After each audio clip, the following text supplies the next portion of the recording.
We need graduates that possess the skills for our development in the continent. Therefore, we need innovative people. What we need today in Africa are learners that are thinkers, learners that are innovators, learners who are able to challenge the status quo and cause a change to happen. That is the need for this time. Some years ago, the concept that was flowing in the university system is the concept of world-class university. With the pandemic that we are going through right now, a new dimension is coming up, the dimension of the university of the future.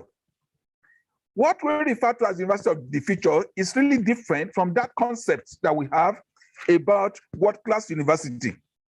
And that's why, let me share with us the features of the university of the future. Number one, the university of the future will be more learner-centered than teacher-centered. Number two, the university of the future will be technology-driven. In fact, digital technology will run the classrooms of the university of the future. And as had earlier been mentioned, the university of the future will be borderless in its operation. And there is going to be a strong emphasis on internationalization. So the university of the future will not be locally focused. Issue of number of quota of students from different regions will no longer be applicable. In the university of the future, teachers may not be physically available. In fact, the teachers may be far away from where the universities are located. When we think about the universities of the future, emphasis will be removed from degree certification to skill acquisition, and skill certification is already happening.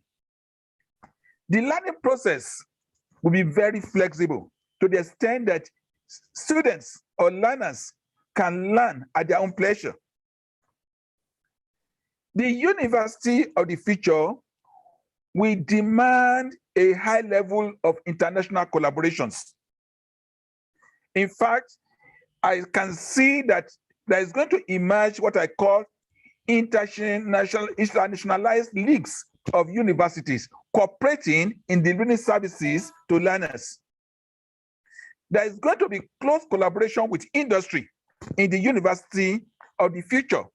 And as expected, curricula of this university will be more of demand-driven.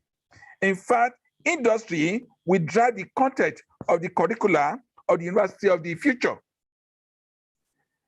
Research will be very important, but not the type of research that we're doing today. Emphasis will be placed on research that has impact, research that can be applied.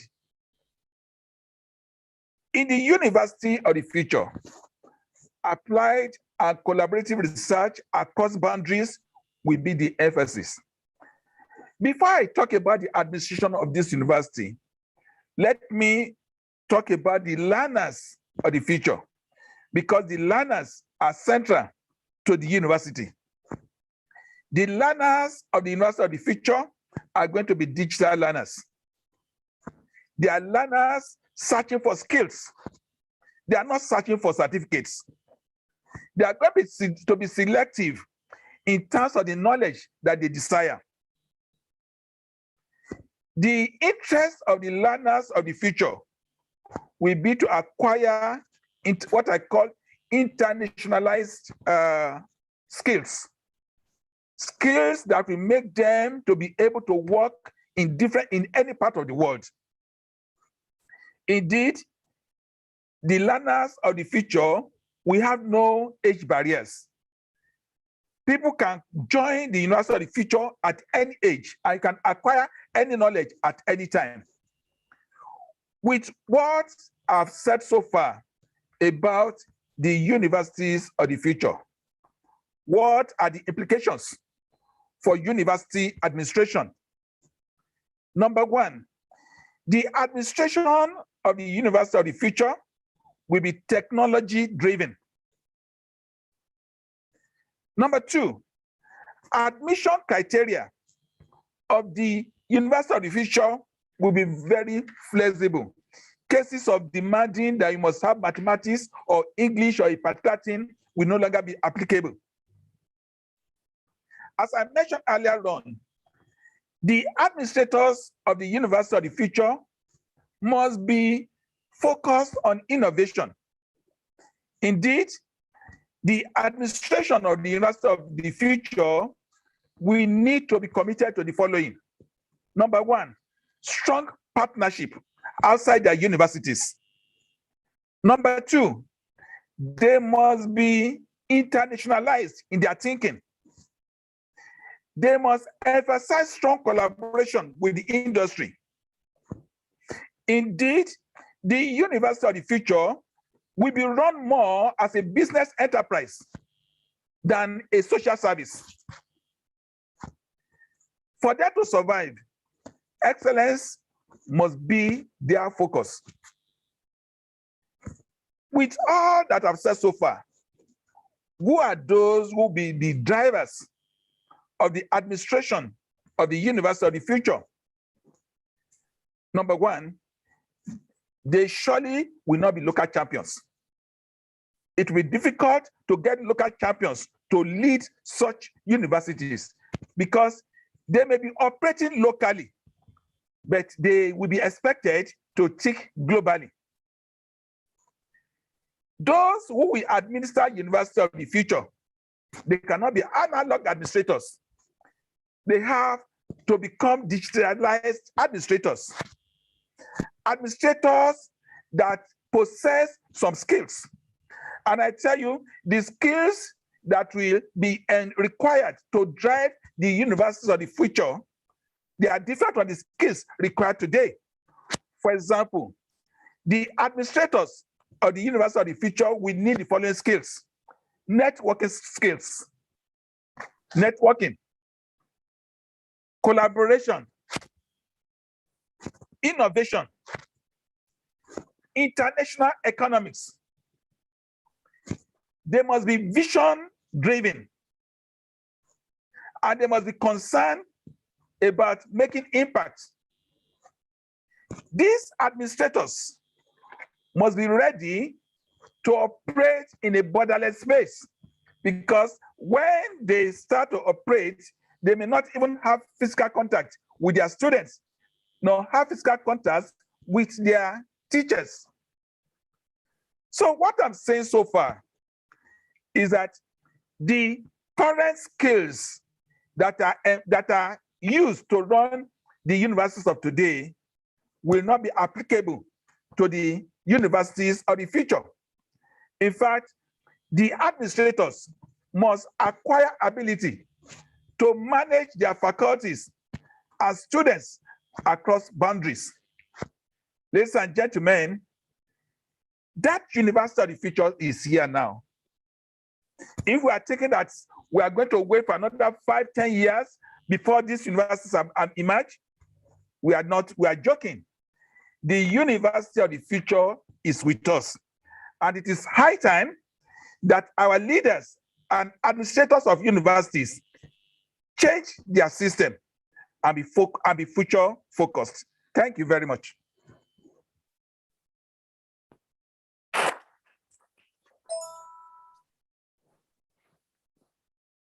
Thank you, Professor Oyewole, for the very insightful keynote address.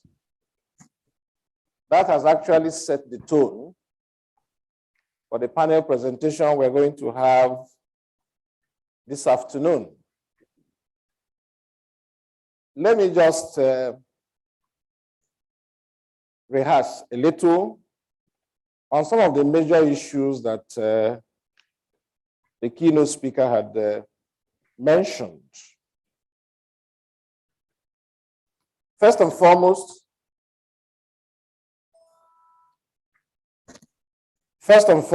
he gave a brief highlight of the historical development and evolution of universities. where they used to look at them as ivory towers. Gradually, we moved to modern universities that most of them had colonial affiliations with those that colonized them.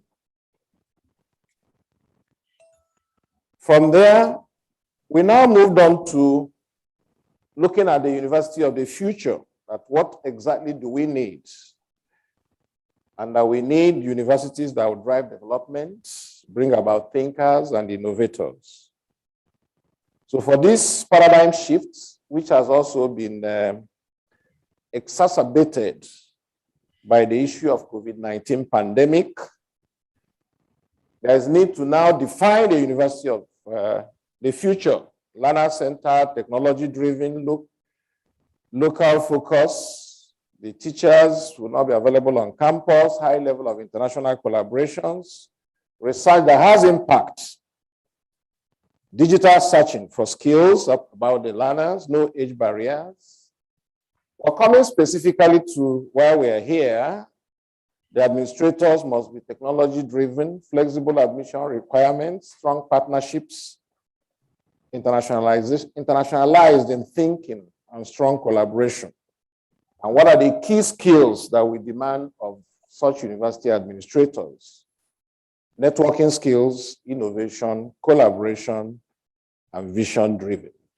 Thank you, Prof, for setting the tone.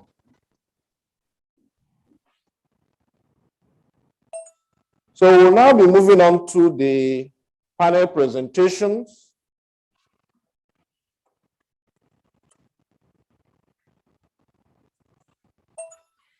Okay, so let's see whom we have.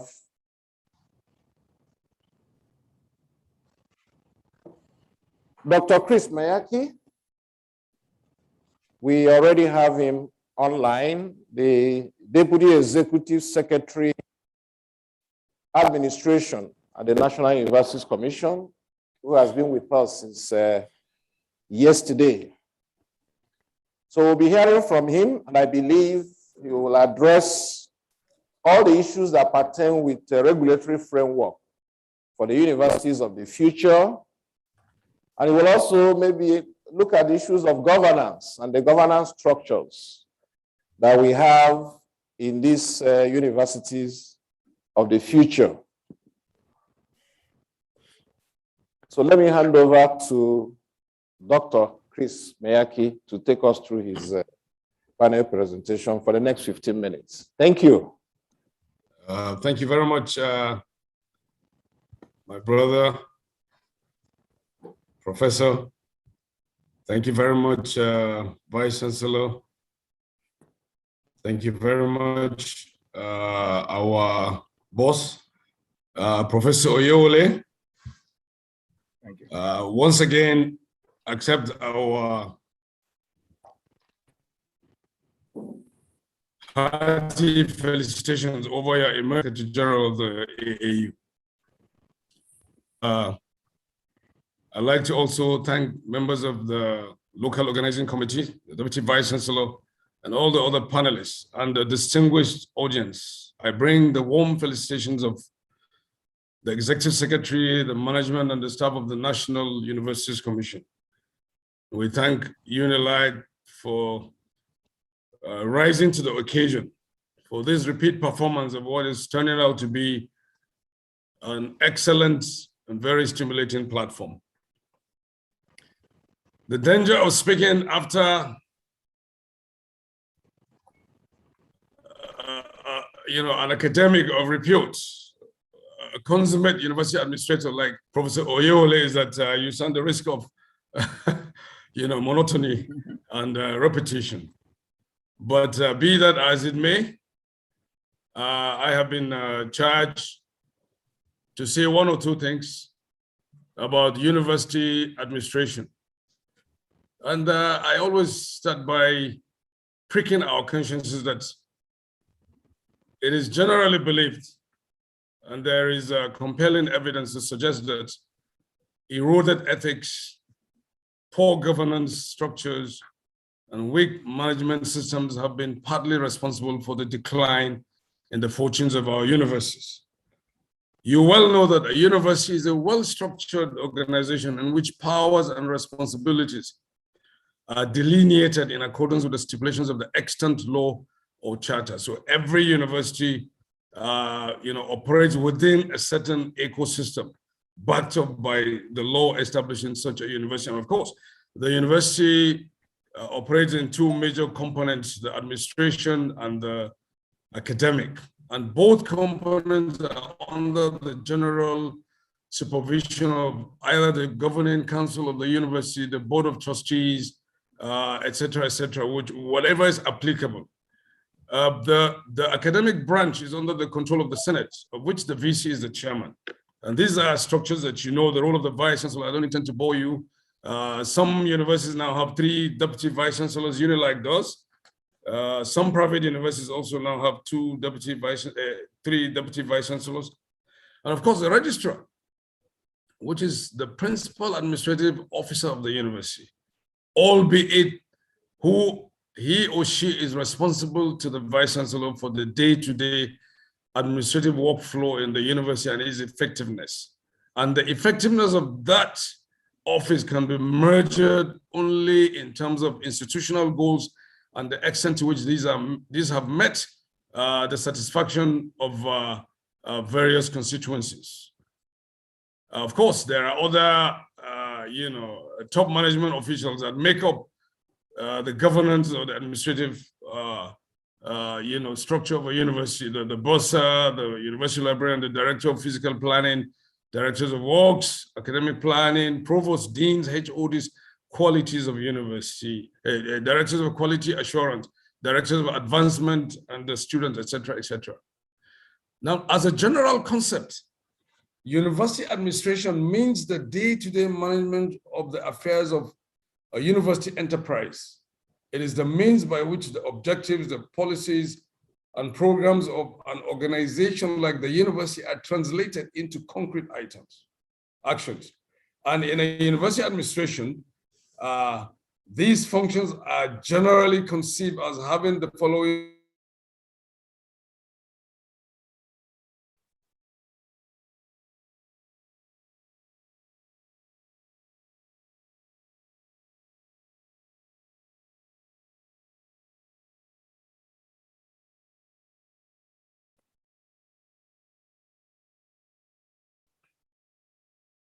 Hello, Prof.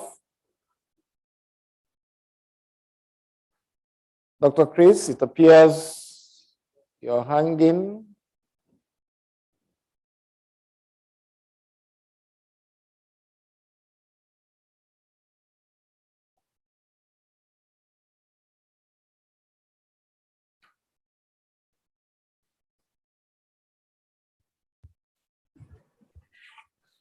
Okay, so we are waiting for Dr. Mayaki to join us.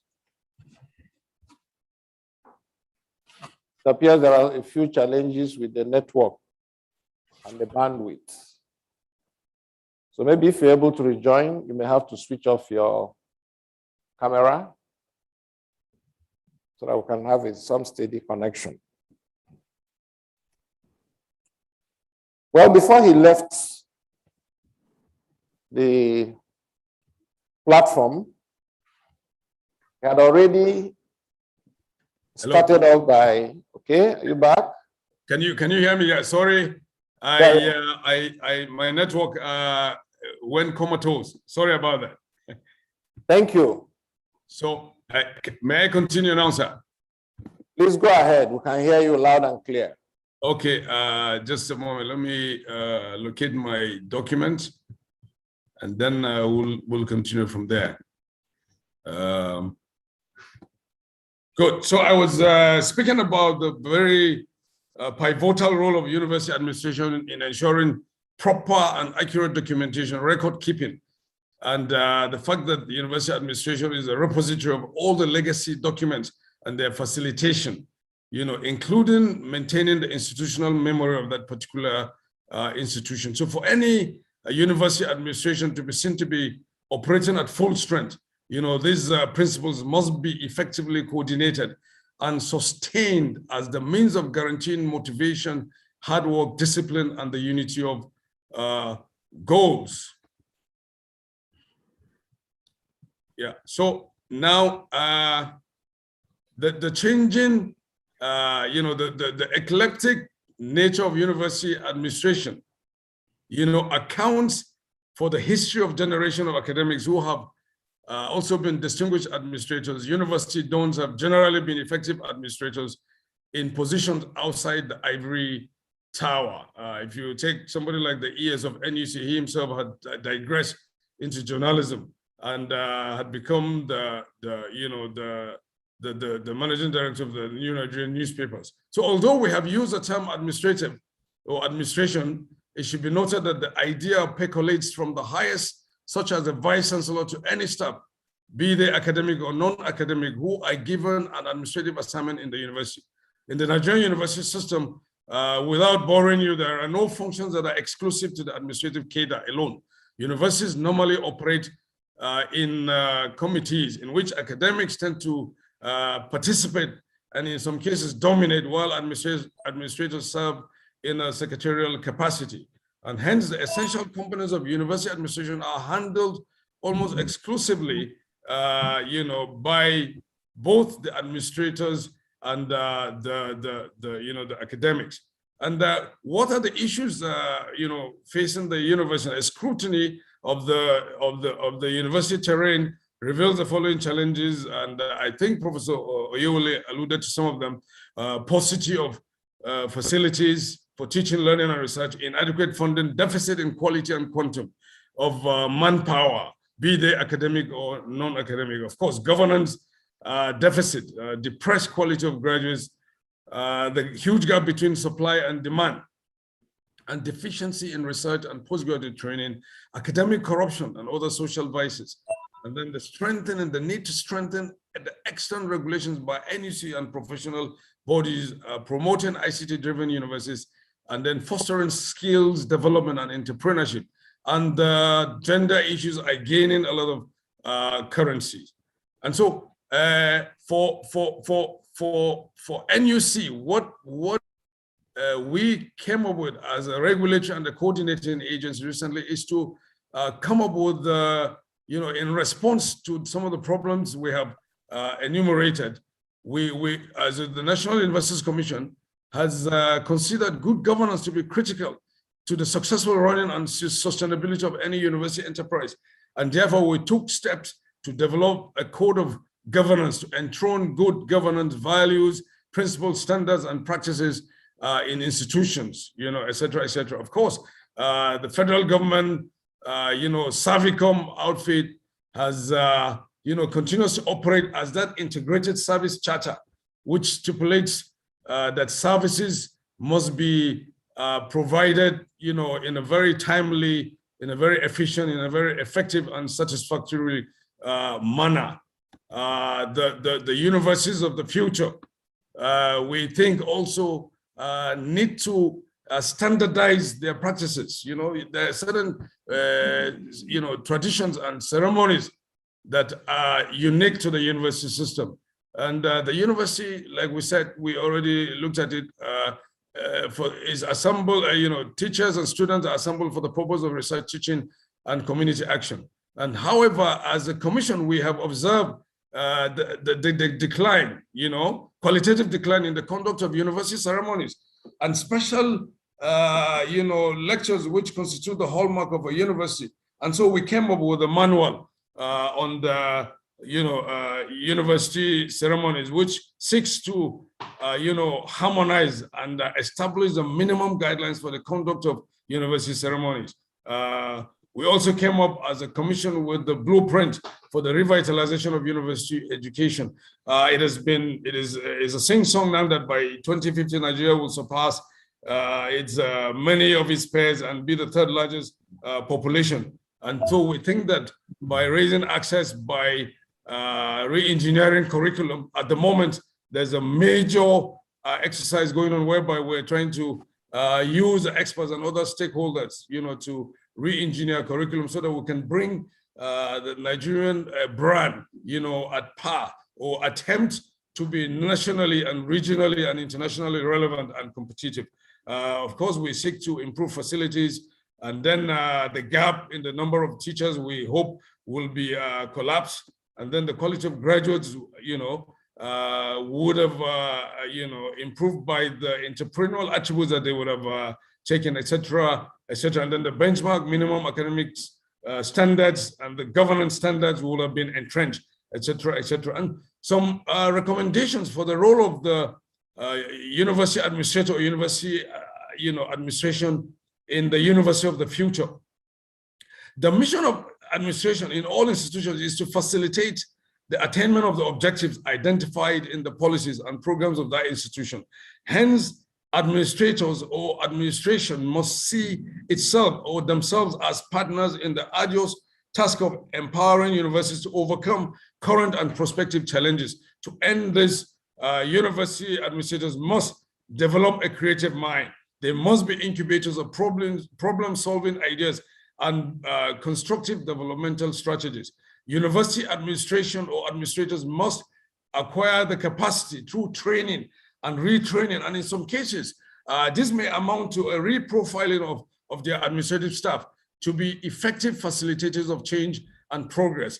University administrations must be adaptable to contemporary demands in their places of work. I mean, take the COVID-19 pandemic, for example, which has imposed new restrictions and new obligations, on both the learner and, both on learning and administrative cultures. Digital delivery, virtual learning, Zoom meetings, seminars, workshops are the imperatives of the medical necessity of the pandemic. This was well captured in the keynote addressed by Professor Oyewole, which means that consequently that the administrator must be on top of these new developments. Hence, he or she must be conversant with and master the technology and techniques of virtual interactions, must develop a new mindset. When you are transiting to new technologies, you have to grapple with the problem of attitudinal change. Actually, you will have to put up with resistance and also put a greater focus on the corporate welfare and progress of his or her universities. Of course, the university administrator must adapt to change and change management, which Professor Oyewole alluded to. Another issue he alluded to is the internationalization, the globalization, the notion that the university itself is a universal entity.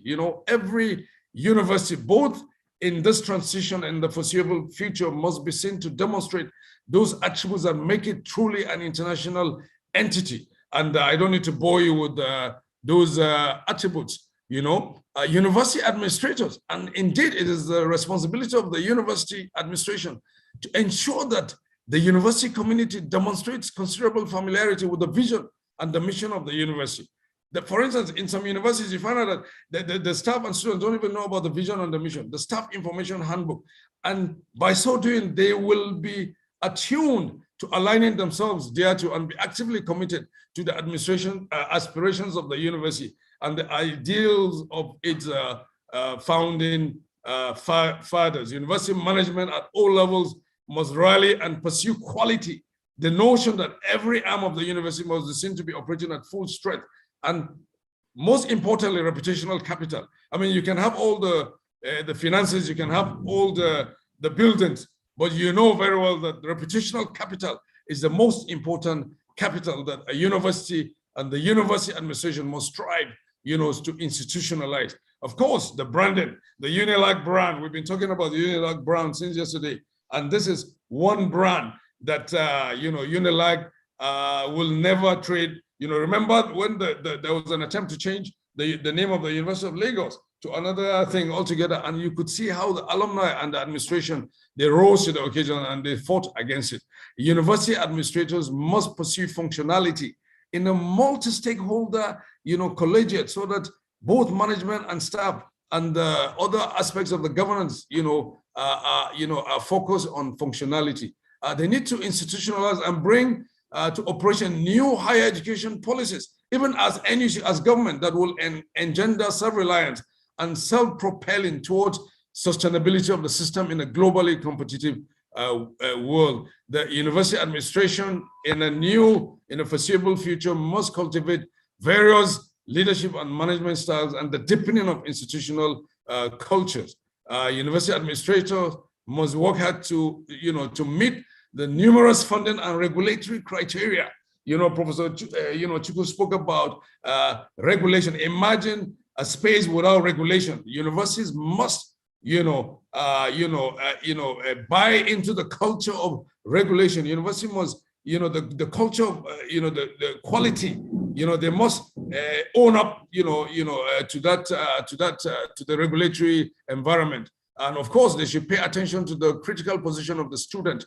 The image and position of university administration or administrators and their unions as groups of self-centered people driven solely by personal interest concern must change. And then I'd like to also emphasize on the issue of data.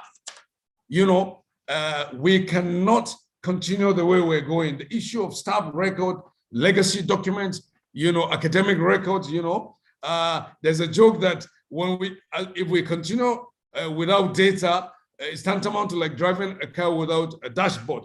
And data is everything for planning, for implementation, for monitoring, and for evaluation. So university of the future must take charge and must be an effective, communicator. University administrations must promote the culture of and speak the language of progress, greatness, unity and cohesion, and avoid counterproductivity and subversion and the Paul Him syndrome. Some concluding remarks: the conception, the structures, the processes, and the interconnections in university administration cannot remain static, but should respond nimbly to the dynamics of the global environments and local needs. The challenge is to develop the leadership paradigms, the qualifications and the competences that are adapted to the emerging context. It is no longer enough to be an excellent researcher to be qualified for university leadership or administration. It is equally important to have the managerial characteristics and competences which are congruent with the demands of leadership in the 21st century university system. Particularly, it is clear that the old logic of administration needs to be replaced with a new logic. Humanistic management based on team and trust, has come to replace the plan and push, hierarchical and control administration characteristics of the old environment. New ideas and principles, openness, peering, sharing, and acting globally, and variegated conversation, is preferred in place of a one-way monologue that characterizes, elaborate bureaucracies.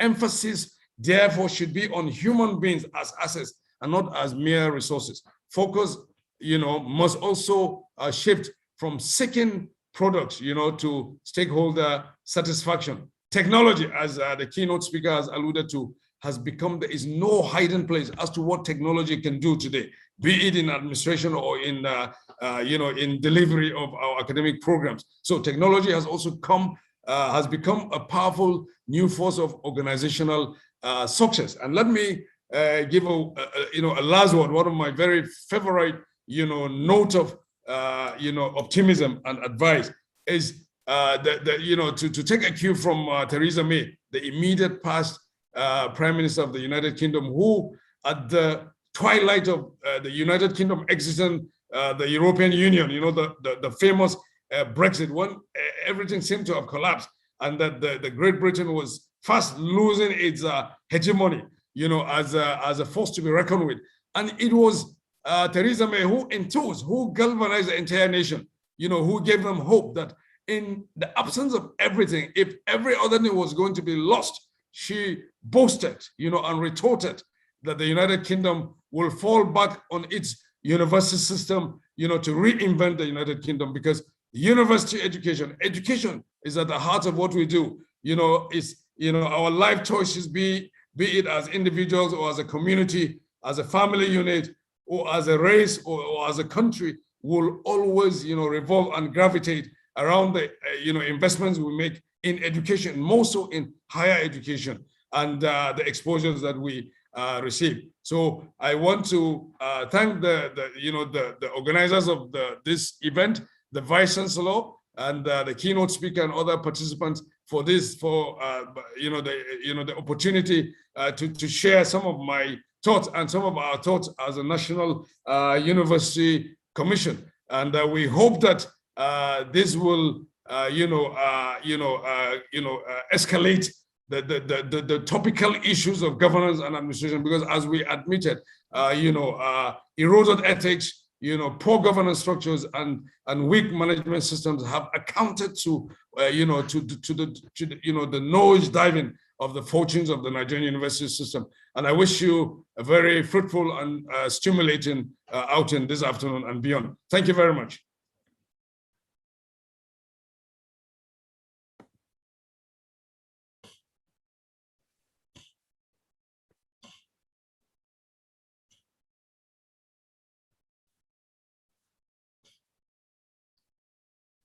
Okay.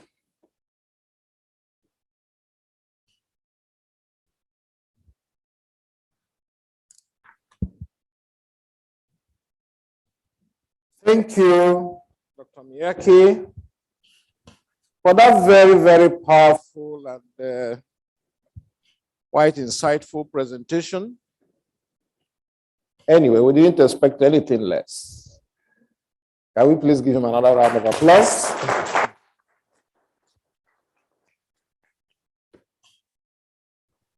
Let me attempt to summarize the key points that Dr. Mayaki raised in his presentation. He started off by looking at the reasons for decline in the fortunes of universities arising from the issues of poor governance and weak management systems. He also opined that the governance of universities is quite key, whether now, in the contemporary times, or even in future.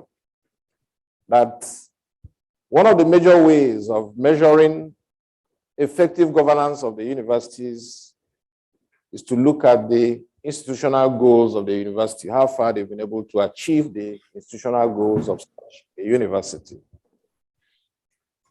He moved on to look at University of Administration for the future and still restated the pivotal role of university administrators in ensuring that you have a smooth running of the university. And therefore, we must still have in place the usual vice chancellors, the registrar, bursar, librarian, registry staff, bursary staff, technical staff as well. That all those are quite key.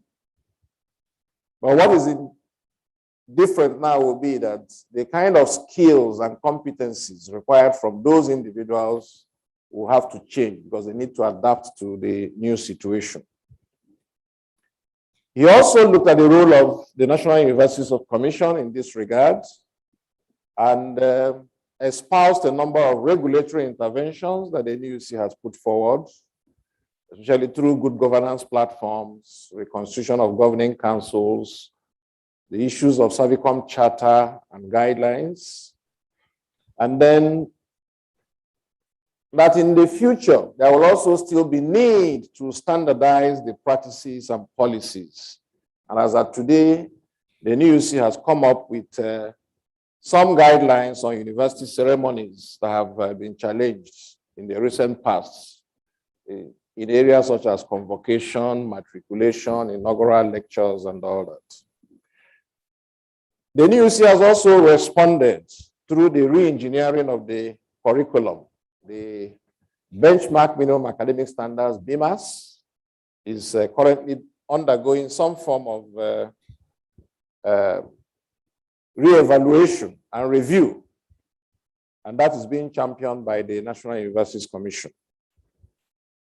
Thereafter, he now posed the question, what is the way forward for the university administration in future?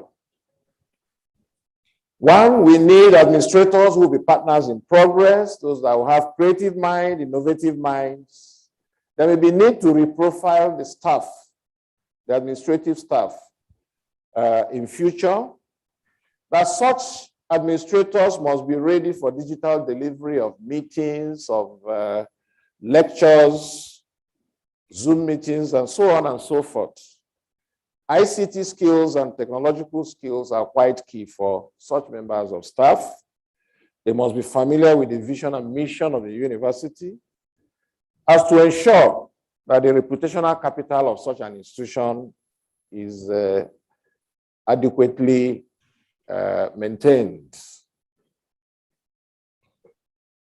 In the University of the Future, you're also going to have various changing regulatory policies, and these administrators must be very familiar with those management policies and regulatory policies, even including those on finance. The roles of the unions in the university may have to be redefined, and most importantly, staff records, academic records, and legacy documents must be protected very well. And therefore, he concluded that the administrators in the universities of the future must see human beings as assets, and they must have the leadership and competencies for management in a 21st century world that we are going into. And summarized by quoting the former Prime Minister of Britain, Theresa May, that even if everything fails, we'll have recourse to the universities for solution. Thank you very much, Dr. Chris. Thank you, sir. Thank you. Thank you. So moving on now, we'll look at, we'll be inviting Dr. Abubakar Mahmuda, who is the chairman of the Association of Registrars of Nigerian Universities, that will be taking us through the other areas in university governance and administration, which is the core thing. You'll be looking at all the human resource issues. In the University of the Future, people will be working from home. What are the decisions you'll be taking on leave periods this time? Paternity leave and maternity leaves, issues of admission requirements, certifications and accreditation for most of the programs, medical issues that will arise, telemedicine will be coming in, sports administration, well-being, lifelong learning, library issues, institutional resource, what do they call them now? The online resources and management of all those areas. So, distinguished ladies and gentlemen, permit me to invite the Chairman, Association of Registrars of Nigerian Universities, and the current Registrar, Federal University, Lafayette, Dr. Abubakar Mahmuda.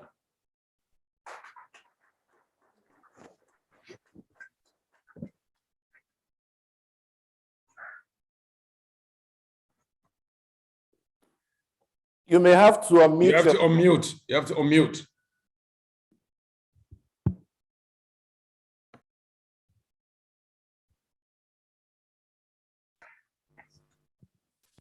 Secretariat, can you unmute? Yes, speak on this. Yes, speak on the Yes, we can. Okay. Hello. We can hear Mr. you. Brian, can you hear me? I can hear you. Okay. Thank you very much, Mr. Chairman. I would like to, first of all, apologize for coming into Not too sure we are hearing you now. It's only those online. Check. Secretariat. Sorry, I can't hear you too. Do you have no. Hello. Mr. Chairman, can you hear me, please? Yes, we can hear you. For those. All right. Thank you very much. I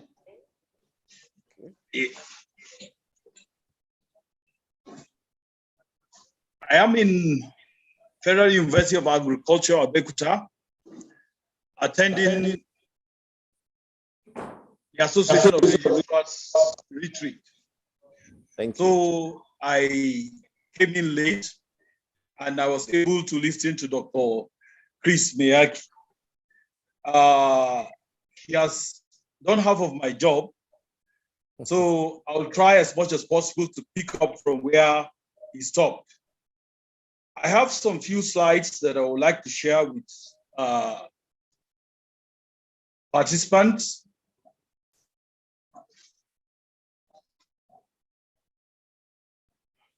What I try to do, or rather what I will try to do in this presentation, is to look at how the University of the future will be and what we as administrators of the university should do to be able to compete well in the race, in the global race for university education. So I've prepared some few slides which I intend to share with the panelists on how the university system should be. The University of the future will be an institution without walls, according to Grand Rita, as cited by Aososi. The University of the future will have several futures. Most prominent among them are the University of the future will be an ecological institution deeply networked with the society. It will offer access to learning in real time anywhere. It will embrace a mix of degrees and short cycle courses. The graduates of the future university will be educated to compete for jobs of the future. Those are digital jobs. They will have to compete with robots and so on. It will be a digitally connected university city that operates as a living laboratory to trail innovation and test smart city technologies. Administration of the University of the future. Dr. Mayaki has tried very well to explain what administration is in the university. So I will only talk about two things. There are two types of administrators in the universities. There are academics in administration, who are deans, heads of departments, etc. And there are professional administrators. The professional administrators are the line administrators, those that work in the registry, registrar, and so on and so forth. And then we have other administrators that deal with finance and technical and professional staff that are all involved in management of the university. So the University of the future will be, or rather the registry of the future will be a digital registry. So the system that will come into function will be a digital registry system where administrative functions are performed using computers, ICT technologies, and so on. We'll have offices that are paperless.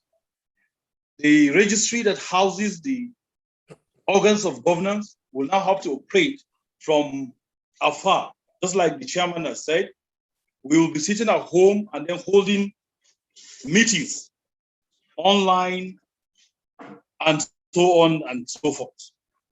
So the registry of the future will now have to deal with how to manage data, information, and how it gathers, how information will be gathered, stored, and then retrieved, which is one of the main functions of administration in the university. Okay. To cope with the system, with the new system, rather, the future university, there will be the need to build the capacity and competencies of the administrators of the university so that they can cope with the demands of the future university, administration of the future university. Furthermore, there will also be the challenge of transition to the digital registry in terms of funding, getting the right equipment that will make the university of the future what it should be. When we have situations in most of our universities nowadays where the bandwidths and so on are lacking or highly insufficient, you will find the challenge of not actually carrying out the functions, administrative functions digitally. So there is a need for adequate funding to equip the universities to meet up these new challenges. And then there are issues of developing legislations. The rules and regulations operating in universities will now have to change. Even the regulatory body will now have to come up with new laws to meet the challenges that will definitely come up with the digital system.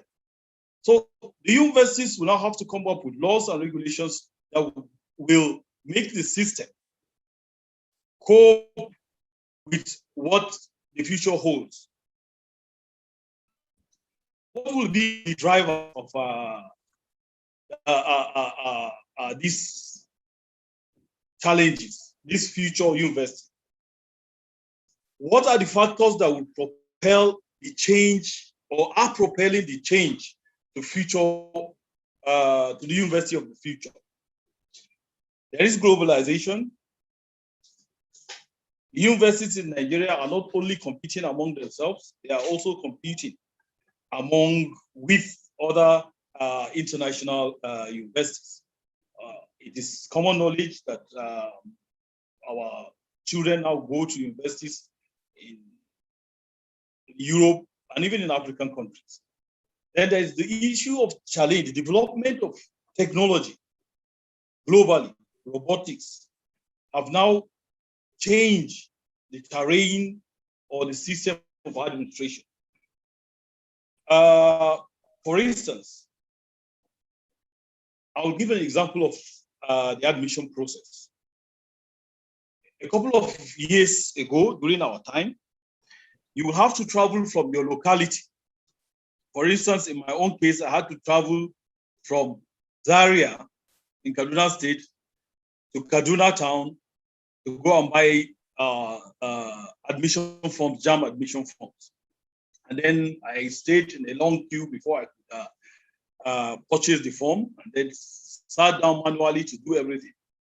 And then sit for exam. But what is happening now is that with technology, the candidates can sit at home in the comfort of their sitting room with their smartphones, etc.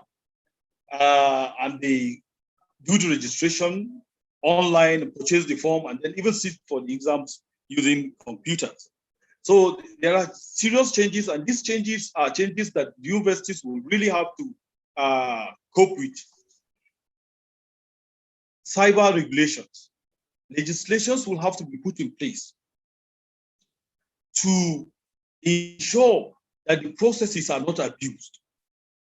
How do you conduct exams? How do you run a test or an examination online without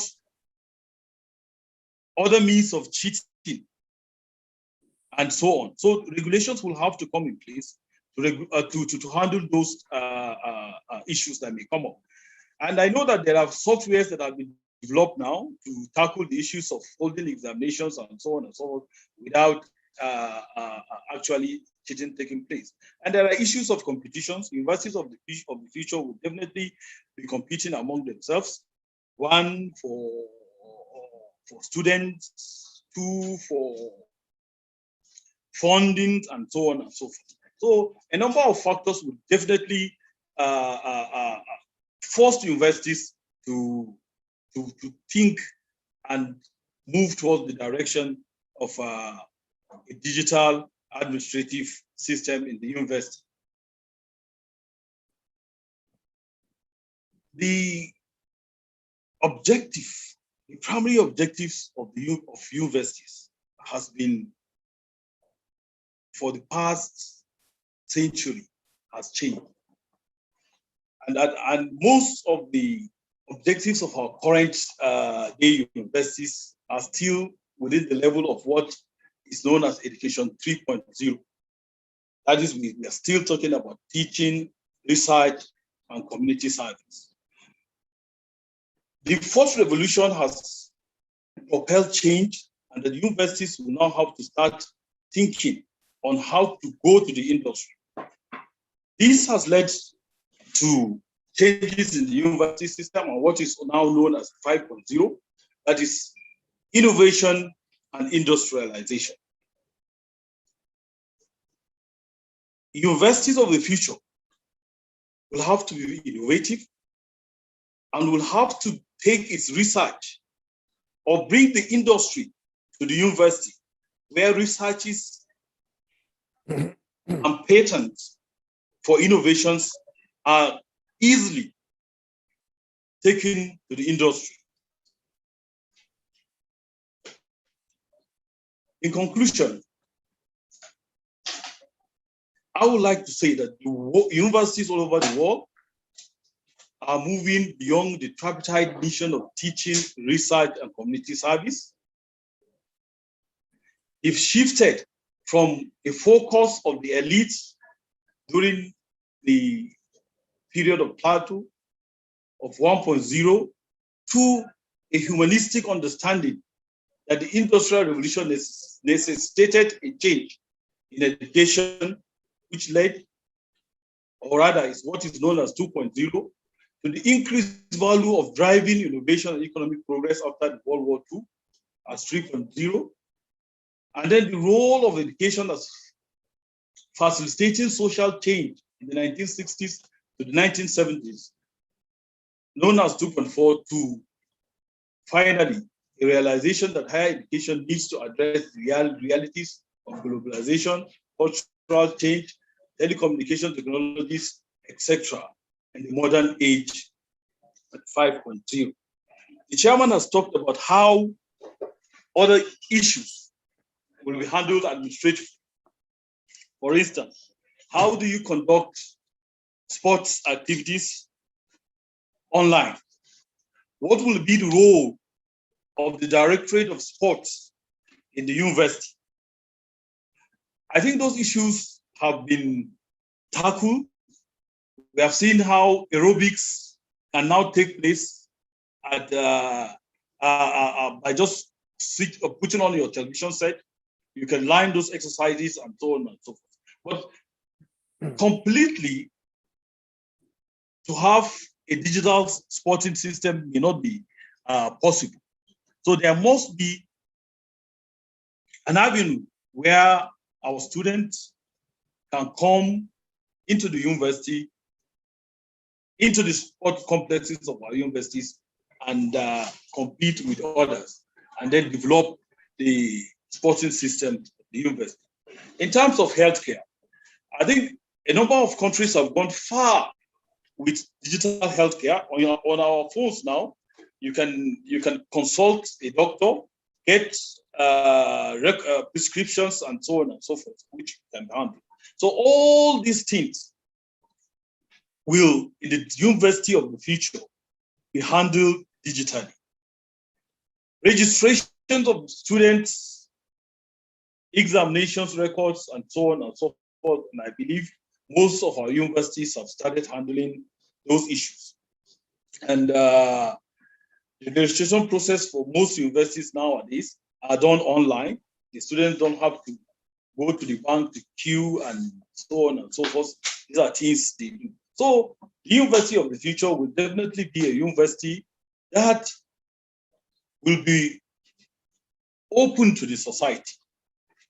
And as a matter of urgency, our universities will now have to think fast and key into how the universities of the future will be.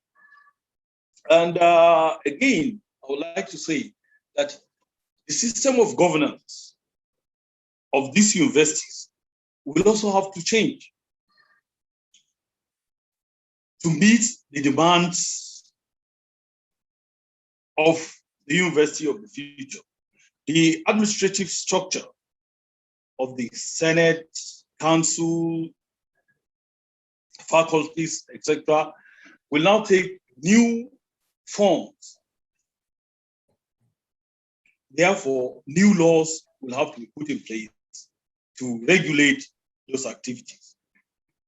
I have been given 15 minutes, Mr. Chairman, so I would like to conclude here by saying that universities will have to work hard to be relevant in the future, and that the administrative system of the universities will have to be rejigged in the sense that training and retraining of administrative officers must be done as a matter of urgency to ensure that our universities survive within the global competition of the future.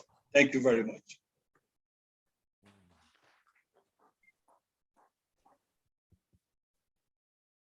Thank you very much, Dr. Mahmouda. We have actually listened to one of the agents of real change in university administration. For the records, it's important for us to highlight a few major areas of emphasis that Dr. Mahmouda has informed us this afternoon. He started off by looking at the universities of the future. What actually are their features? He informed us that they will be borderless. They will also be real-time, online, 24/7. And that emphasis will now shift from our current drive, where we are driving most universities to become research-intensive universities and entrepreneurial universities, that will now be ending up with what we call ecological universities. And these are universities that are deeply networked to society around them and makes knowledge freely available and engages actively to bring about a better world. That is the picture that Dr. Mahmouda has presented to us as one of the features of the universities of the future. In terms of administrators, he definitely divided them into two: academic administrators who are there as deans, HODs, then the professional administrators. And therefore, what do you require? That we need to have a digital registry. We need to have a paperless system in the new.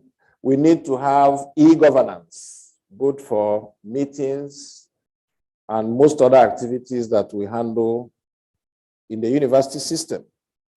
But we also went further to point out a few challenges, such as data generation, the need for capacity building among staff, the funding for that transition from where we are now, from education 3.0 to catapult us to education 5.0. Funding is quite key. The need for new policies, rules, guidelines that will guide digital administration. Some of the sanctions now will also change. I recall that at the University of Lagos, when we started off with the online classes and lectures, one of the first things we did was to take the online policy to Senate for approval for the university, and now define all other activities that we had to take along that line. So there will be need to have new policies, new guidelines for digital administration. For instance, will you be looking at productivity versus the number of hours you spend in the office. Issues of overtime. When will you now be looking at overtime? When you're actually working from home 24/7 on a daily basis.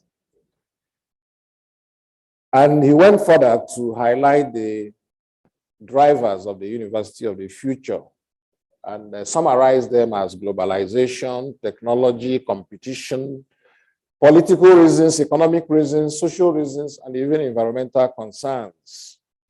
And try to remind us that from Education 3.0, which is a tripartite action we have now, teaching, research, and community service, that Education 5.0, which will be operational in the universities of the future, will be looking at innovation and industrialization. And therefore, in concluding that we need to move beyond the tripartite vision of the university and then look at new realities of globalization, cultural change, technological, telecommunications, and the technological changes that will enable us fit into the new paradigm. We want to thank you, Dr. Mahmuda, for that very insightful presentation that will titillate our thoughts. Distinguished ladies and gentlemen, we want to take the Secretary General of Committee of Vice Chancellors for now. Kindly put down your questions in the chat box. We will now be moving to another panel discussion, like I did say earlier on, that will domesticate some of these issues. And at this juncture, I'll be handing over to the university librarian, Professor Yetunde Zaid, to coordinate the panel discussions in this segment. Thank you.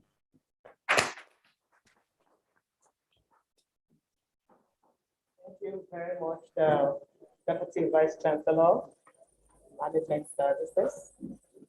And I want to say good afternoon to everyone. It is my pleasure to welcome our panelists and participants who are both on-site and online to this panel discussion on universities of the future, Whither University Administration. Now, having listened to the keynote speaker and other panel presenters, this panel presentation has 6 student administrators who are here to share their thoughts, what their perspective on their role as administrators, and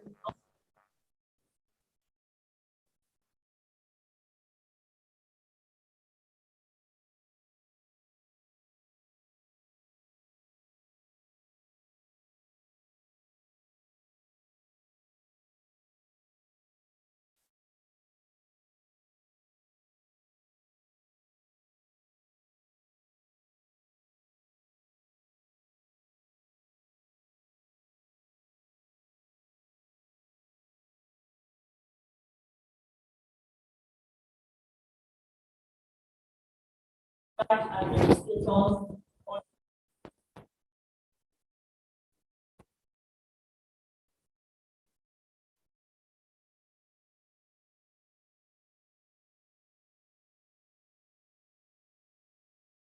Our first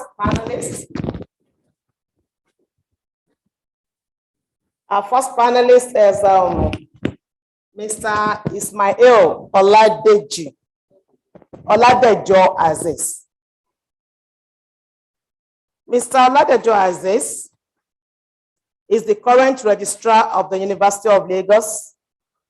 He's the registrar and the secretary of council at the University of Lagos. I will invite him to go straight away to share your perspective on how we will navigate, on how administrators will navigate in the University of the future.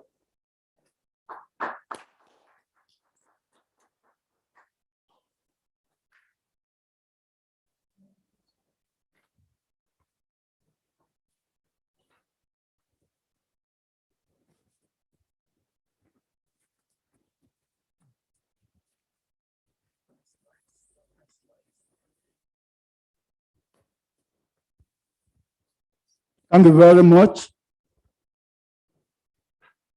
May I commence my discussion by appreciating the earlier speakers. Since yesterday, when the second edition of the University of Lagos International Week commenced, I also appreciate the management of the university led by the Vice Chancellor, Professor Oluwatoyin Ogundipe, FAS, for the initiative of the International Week, which I am bold to say that the University of Lagos appears to be the only university in Nigeria, if not within the West African sub-region, that is involved in this.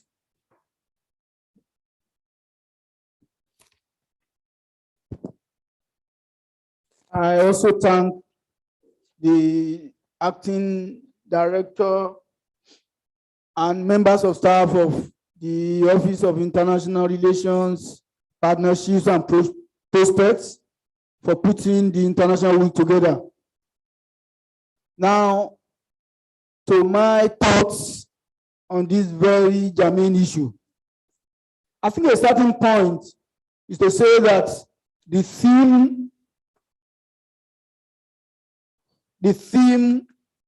of the International Week, Universities of the Future, presupposes that the way we have organized universities and carry out our functions in the universities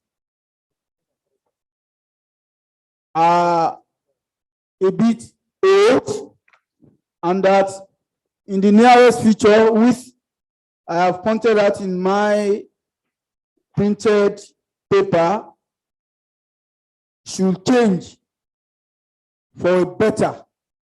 That will be a form of paradigm shift. Now, the next issue that I want to discuss is, what are some of these old ways that should change for better? But I will reserve that till I've also answered the second question I posed in my paper, who are university administrators? And here, I said that the general proposition is that all stakeholders in the university system are administrators.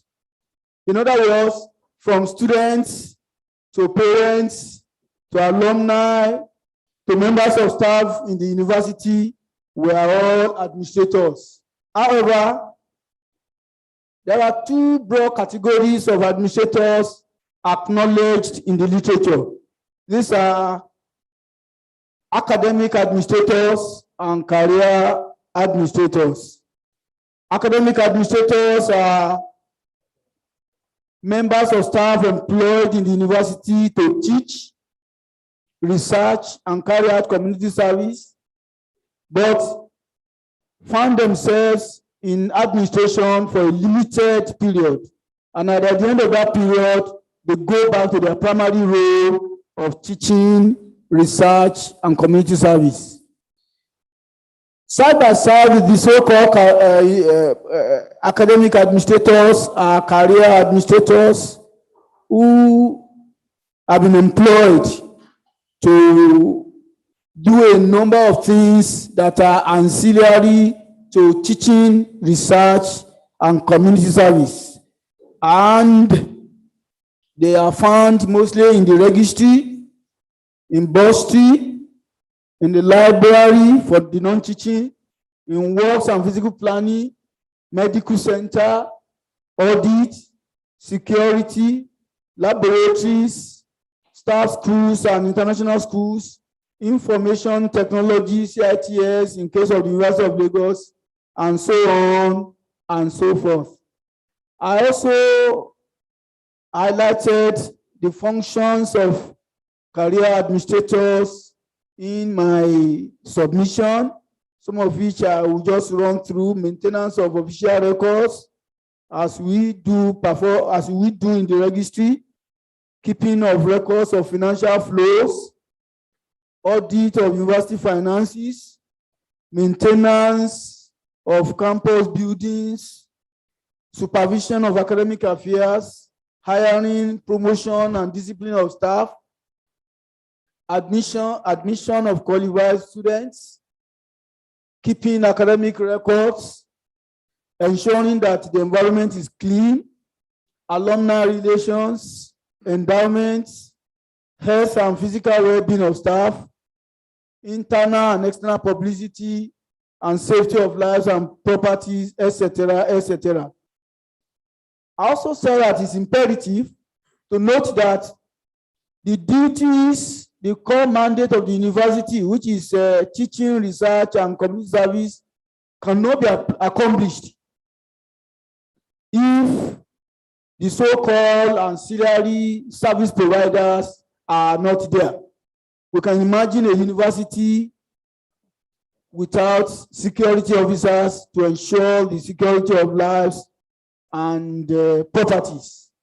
Now, as to the traditional mode of university education and administration, my thoughts are that traditionally, teaching in the university has been through a method of interaction between lecturers and students in classrooms and laboratories at designated time of the day, convenient to the teachers or to the university, so to say.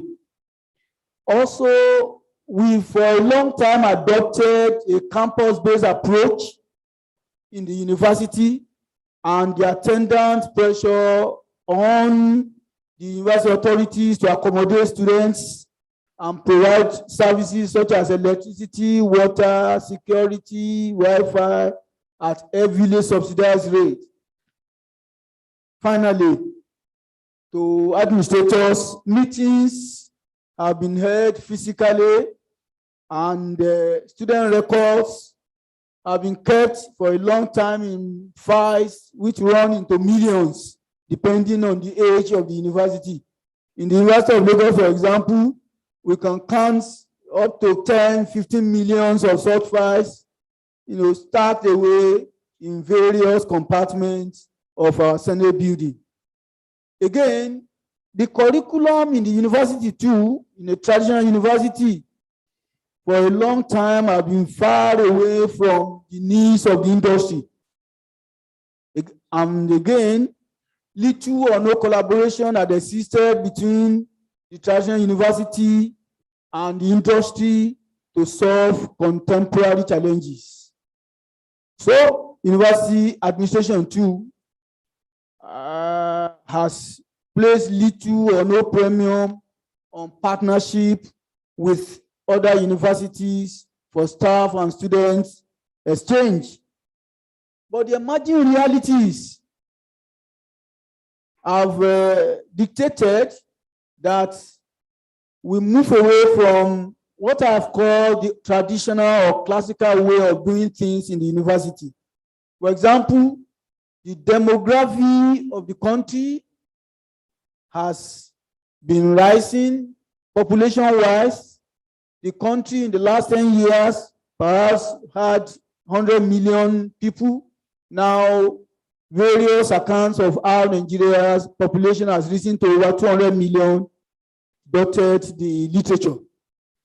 Now, I've produced a little statistics of that shows the increase in the admission rate in the University of Lagos. For example, in 2013, 2014, the total students admitted was 49,781. A year later, it jumped up to 52,000. And a year after that, that was 2015, it became 58,165. And from where it has jumped to over 60,000. Again, dwindling capital votes, especially the money meant for expanding classrooms, laboratories, and hostels, have also accounted for why we need to have a paradigm shift in the way we do things in the university. Then the rising poverty in Africa generally, which also necessitated most of the students in the university to wanting to combine university education with work. Then the final one, which is a catalyst, I think is still what we are battling with now, the COVID-19 pandemic, which has necessitated having online classes, asking students to stay away from the university environment, having online exam, and so on and so forth, to curtail the spread of the virus. Now, what will be the denominators of the universities of future? One, we have to shift from being faculty focused to being student centered.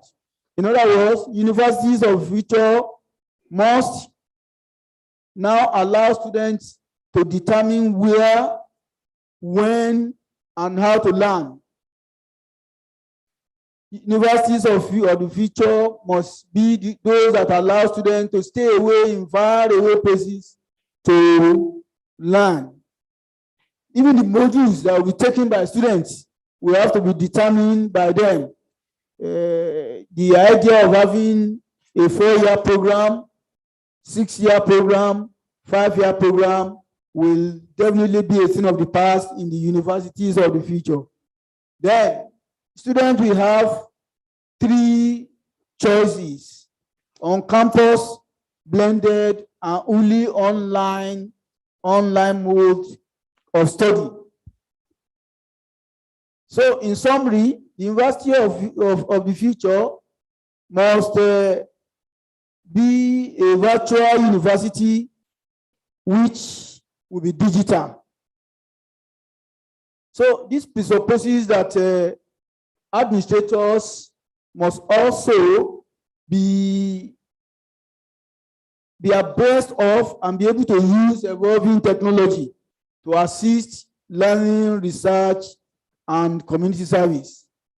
University administrators, especially those of us in the registry, must also possess relevant academic and professional qualifications, excellent communication skills.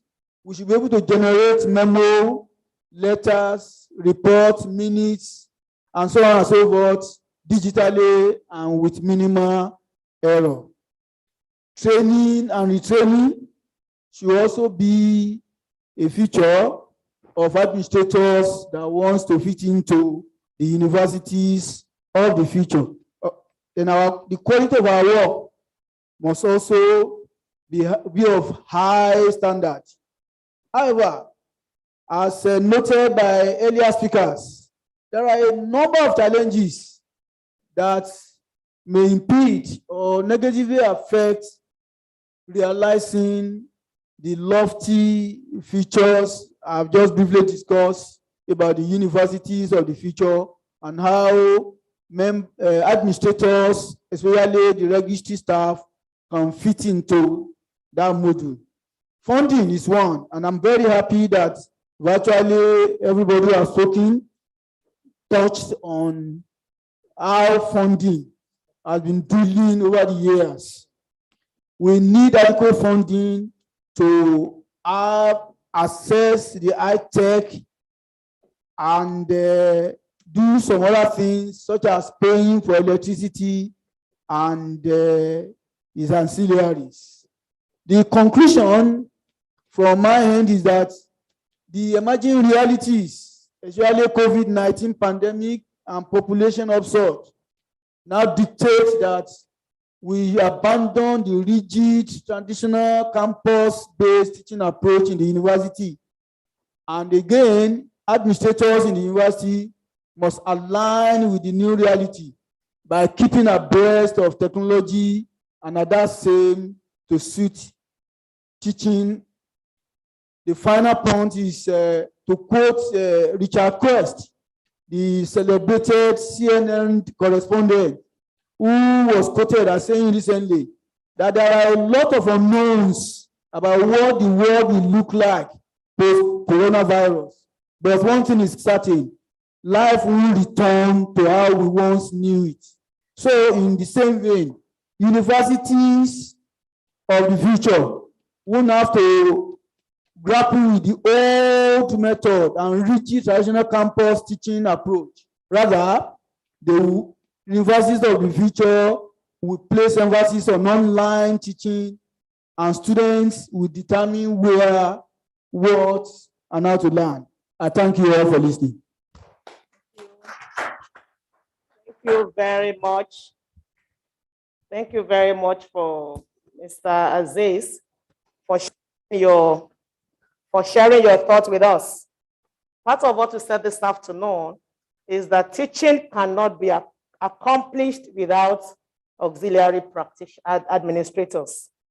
You also said that there has been shifts, and you recognize the need for shifts.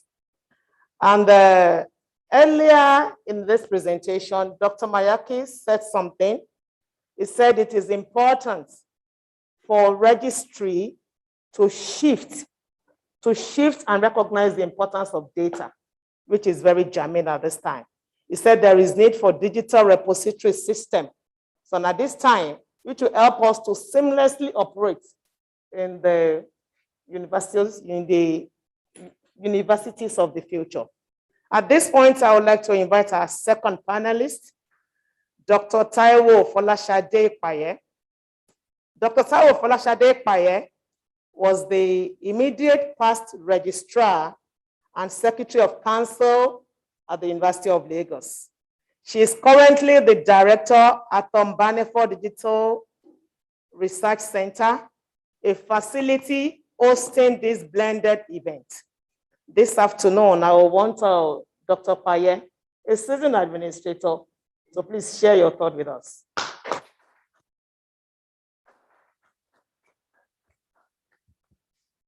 Good afternoon, everybody.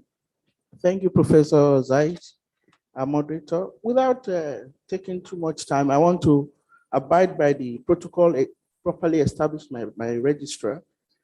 And I want to look at this issue from a completely different perspective. And I looked at the topic, Universities of the Future, Whither University Administration. And I looked up the meaning of the word whither. Webster Dictionary says to make incapable of action. Is that our lot in administration? Are we going to become incapable with a rapidly changing world order? We have globalized educational system. We have a university system that is now being technology driven. We have internationalization of the educational system. Even the workforce, the millennials are there. Work from home became the norm in the COVID era and even in post-COVID era. But how much of it are we doing in university administration? If we are to continue to be relevant as administrators, we need to be innovative and creative in the way we deliver on our mandate. And this is what Professor Oyewole told us earlier in the morning. Today, we have a work order that is rapidly changing. People have more flexible work hours. More and more people are working from home. And I want to attest to the fact that we did that at the University of Lagos, especially at the records office of the university. During the COVID season, during the industrial action, we had people in records office working assiduously on transcript applications such that the backlog of transcript applications were cleared because some people decided to work remotely. What then is our role? What is our role so that we do not become extinct? What is our role that we do not become confined to the drumsticks of history? Because we are dealing with a world order that is changing. We learn that there's going to be lifelong learning. We know that there's already a different style by which students are going to be taught. Right now, the university is involved in blended learning. So how do we fit into this new world order? Let's look at the issue of flexible work hours. The implication is that our HR department will have to wake up to their acts. The recruitment, the selection process has to change. I know we have several regulatory agencies of government in charge of how we recruit into public service, but this is something that our regulators must look into. we must go into talent management, recruiting the best, people who are IT savvy, who have the technological know-how. Nowadays, if you're a graphic designer, you are smart. If you know how to manipulate in 3D, if you know how to work on big data, you are up for the grabs. Gone are the days when you have information officer being a master's degree holder. I remember when we were looking for information officer some years ago, part of the things we requested for them is that they must be social media savvy, because that's the way to go. That's how to go. And that's the only way we cannot become incapable of action in university administration. Look at our appraisal system. How do we appraise? How do we assess performance? How do we ensure that people deliver on their deliverables? Last year, during COVID and post-COVID, virtually 3/4 of us went on sabbatical leave. Coming out when we don't get alert at the end of the month, just to check that salary has been paid. Can we honestly and justifiably say we earn that pay? If we are not to become extinct, we need to have everything so that we do not wither when the whole world is moving towards the future. Look at how some universities are engaging, even lecturers. I listened to the presentation from Stellenbosch earlier on in the morning, and some of our lecturers did remote lecturing. So what's stopping us as administrators? I know many millennials who are living in Canada and are working in Nigeria, 7-hour time difference. Can we honestly say that we are ready for that in administration? And this is what brings me to the issue of why, like Professor Yewale said, we need to collaborate with the private sector, networking. When we are going on sabbatical leave, we're always asking for appointments in other universities. Please let us go out. My time out in the industry for my sabbatical leave added value to me as a person. We need to see how they do it. If you look at how HR is being done outside the public service, then we are in the, not even 20th century, we are still operating in the 19th century in the university system. We need to know how to appraise, how to onboard. Professor Dr. Mayaki talked about university staff being in sync with the vision, the mission, and the strategies of the organization for them to be able to key into the vision. This is very important. I know University of Lagos 2 weeks ago, we understand this strategic sector, but it should become part of the onboarding process. And that's the only way we as administrators we will not become extinct. Also, we need to ensure we sell ourselves. Professionalization is the way to go. Very few of us invest in ourselves. Go and look at our young ones, 30-year-olds. They are busy going on online training, free training, attending programs, attending workshops. Even in the university system where we have public lectures, you are not likely to find many administrators there soaking in new ideas, new insights that will help us to become a part of this growing community. We need to expose ourselves, unlearn bad habits, learn new ones, and get ourselves trained. And this is where I'm going to appeal to our regulatory bodies, TEDFund particularly. The discrimination against the non-teaching should stop. As much as we are investing so much in developing academics, I think TEDFund should please set aside funds for us to become part of the universities of the future. I thank you very much. Wow.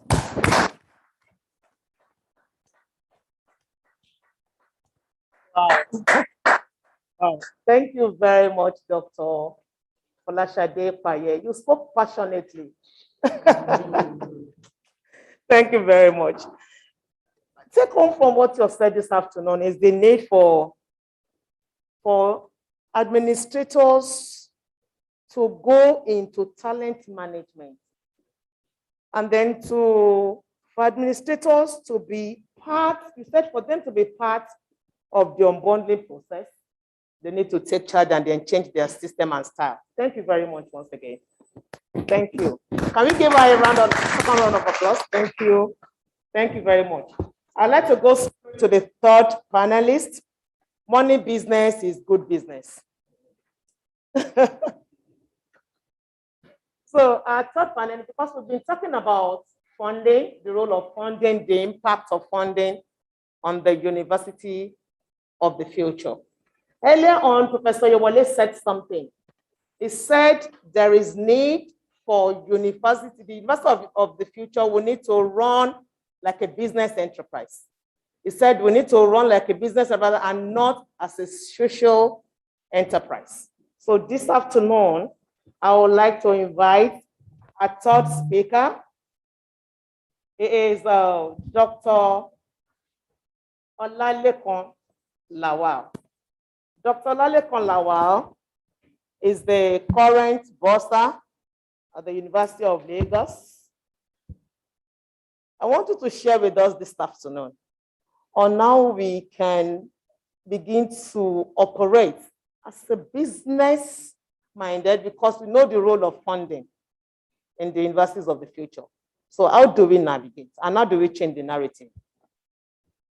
Thank you very much, Madam Moderator. Who is the chairman of this session? DVC Management Services is the chairman. Members of this august body, participants, especially those that are joining online, the organizers of this program. I listened to all the presentations that have been made since this session started. And when we are talking about the University of the future, one recurring item that will make that happen is the injection of fresh funding. Injection of massive, fresh funding. That is what we actually need to be able to actualize the dream so that Nigerian university system will not be left behind. If you look at University of Lagos, for instance, it's one of the first generation universities. It was established in the 60s, early 60s precisely. And you would realize that virtually all the funds that accrue to the university in terms of what we generate within goes to maintain the aging infrastructure and maintain equipment and what have you.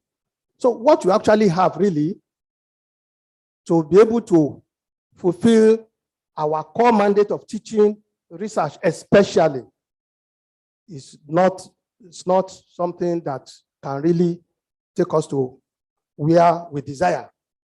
So the issue of inadequate funding is germane, is well established, and what do we do to address that? I think what we should be looking at is that the whole world is now a global village. Nigeria cannot be left behind. Every economy has turned to knowledge economy.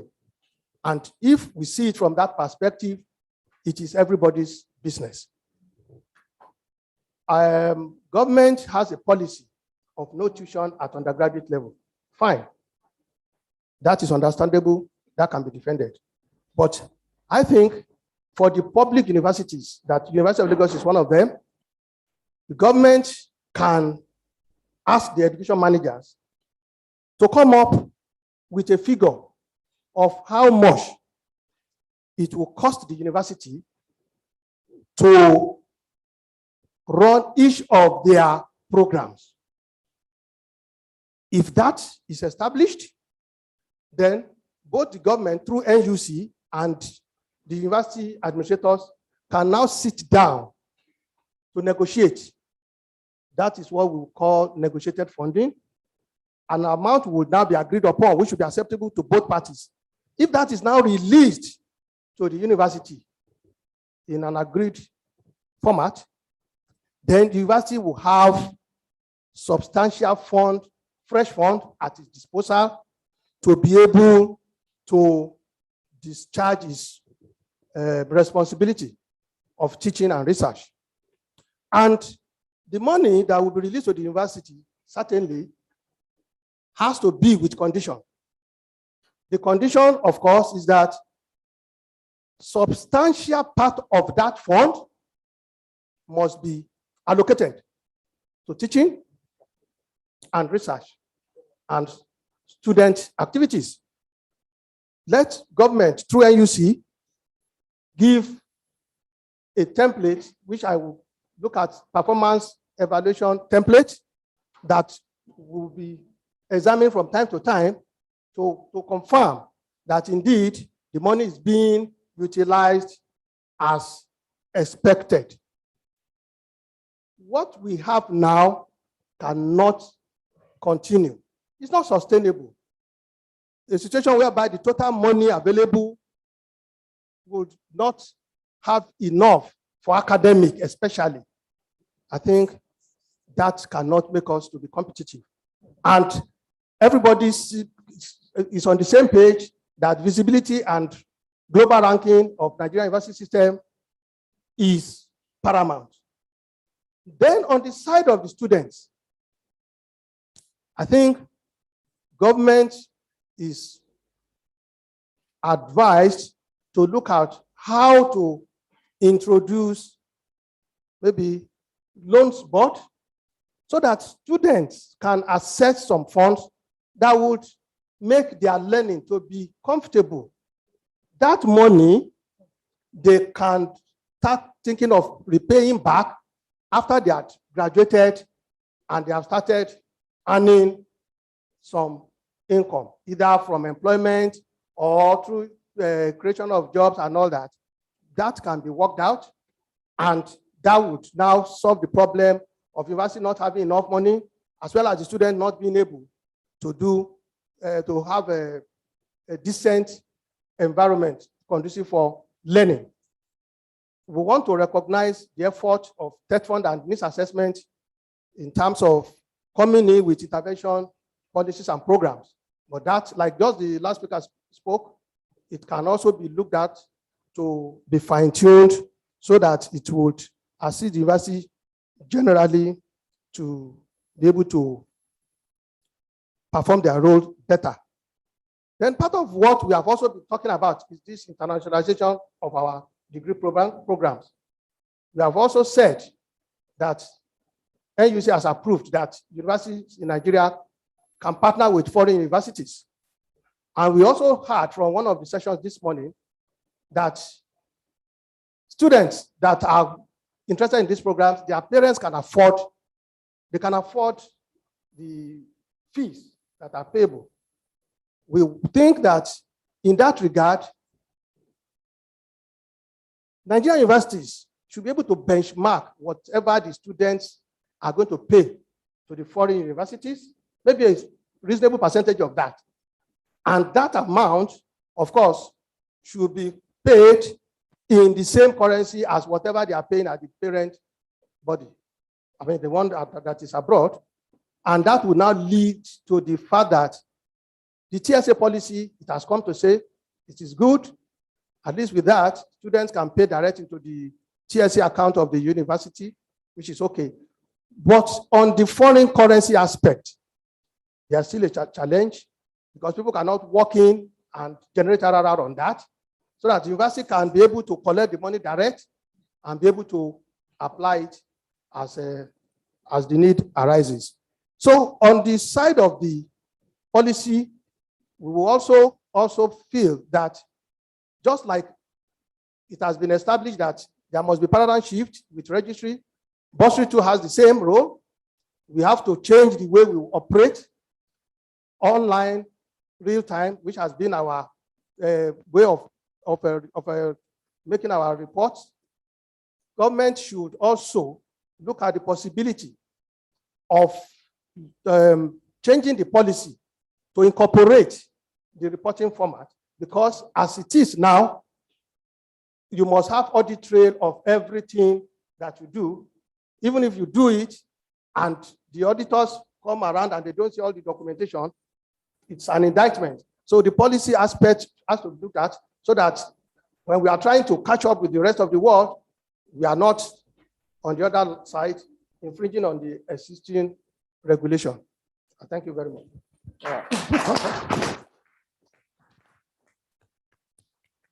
Thank you very much, Dr. Olalekan Lawal, for that very stimulating talk that you just shared with us. Dr. Olalekan Lawal has emphasized that the current funding pattern is not sustainable. He said we can't operate on the same pattern in the universities of the future. And he said he had given practical ways for negotiated funding that will make bursary to change and see how they can better help the university in moving to the future. The future is here. That's what we've been hearing since yesterday. The University of the Future, we are already here. It's already here. So we need to actually take some of these decisions very quickly. Without wasting more time, I would like to go straight to call on our fourth panelist. Our fourth panelist is Dr. Lateef Odekunle. Dr. Lateef Odekunle was the immediate past bursar at the University of Lagos and the current director of the Human Resources Development Center, University of Lagos. Dr. Odekunle, you have the floor. Thank you very much, Professor Sarit and the University Librarian. Permit me to adopt the protocol as already established. I say good evening or good afternoon, ladies and gentlemen. Well, the issues on ground, I would like to approach the issue on ground from two perspectives. That is perspective of government and then perspective of us in the university as individuals. Of course, the bursar who just spoke mentioned the issue of funding. For the university to remain relevant in future or in the future that we are going to, the pattern of funding must change. That is a song that is constant. And that's something that some people somewhere have to listen to. Now, a situation where a student studying law pays 19,500 naira in a session cannot guarantee competitive learning, whether we like it or not. Somebody pays 19,500 naira to receive the degree in accounting here in a public university. Then somebody pays something million to receive the same degree in another university. Of course, the quality will not be the same. So going to the future, the pattern of funding must change. Well, Bursar has given his own narrative or his own idea of what he feels. But I feel that the method of students loan board can be rejuvenated. Give loans to students and then work out how these could be repaid. We are in the era of BVN. So the idea of not being able to identify who took what loans, that challenge should not come up in the first instance. Then, of course, we are doing what we call national identification number, all these things, meaning that the data is available somewhere. Well, if the government doesn't want to give loan, let government pay outright. You either pay outright or you give a bursary award to students to enable them to do that. Now, immediately, closely following that is the issue of regulations. There has to be shift or change in the way we are regulated to do certain things.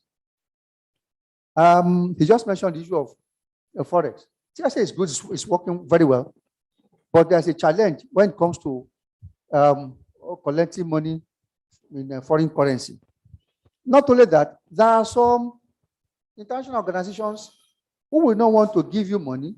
You mentioned something about TSA. So there has to be a kind of adjustment in that line to be able to be relevant in the future. I was interacting with the bursar and the DVC Government Services just before we came in. and ask the bursar a question. Should somebody send you an invoice, or somebody making a demand for something, it's an invoice. Somebody has now given you a request or sent you a letter of request via email. Will you accept it? The bursar said, no, he's not going to accept it. And that's why he said, because regulations will frown at it. Those are part of the things. Now, if the students we are going to be interacting with are going to exist in diverse and remote places, I don't see the possibility of a student or every student coming physically or working physically to the bursar's office to come and submit a letter. So there must be change in regulations if we are to run like business enterprises, as mentioned by Professor Oyewale. Now, coming down to the university or coming down to us as the individuals. Now, to be relevant, to make us relevant, it means that we must recognize the requirements of the fourth industrial revolution, which is about digitalization. And to do that, we must be able to evolve a system, okay, that will lead to complete integration of the finance function via e-platform. Apart from that, as managers of finance in universities, we must embrace digital bookkeeping. Digital bookkeeping. See, digital bookkeeping will enable us to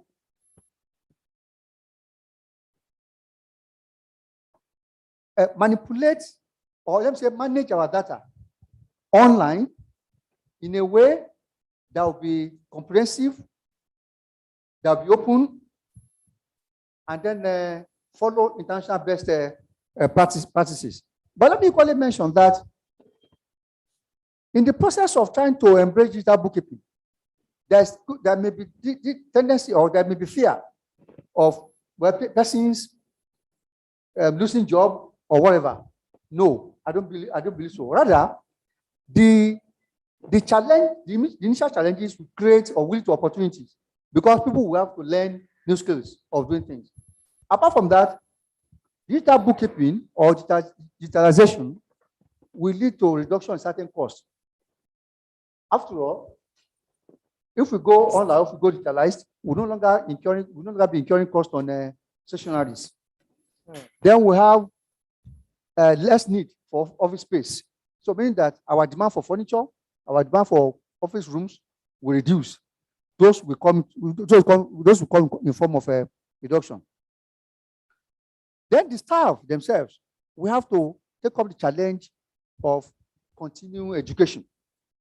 For you to be relevant, you must be able to make yourself available for education to learn new things.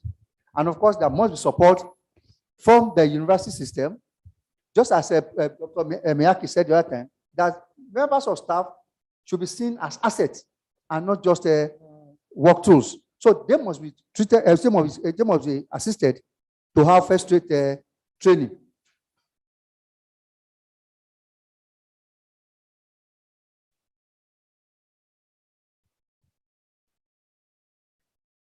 Okay.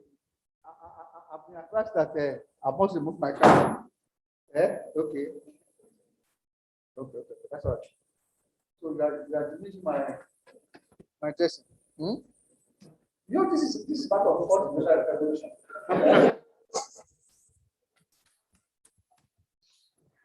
Thank you. Thank you. Now, try to actualize the issue of digitization, that we need to embrace artificial intelligence. Now we have computers trying to think like human beings. You go to a university library, there's an object there. You say good morning.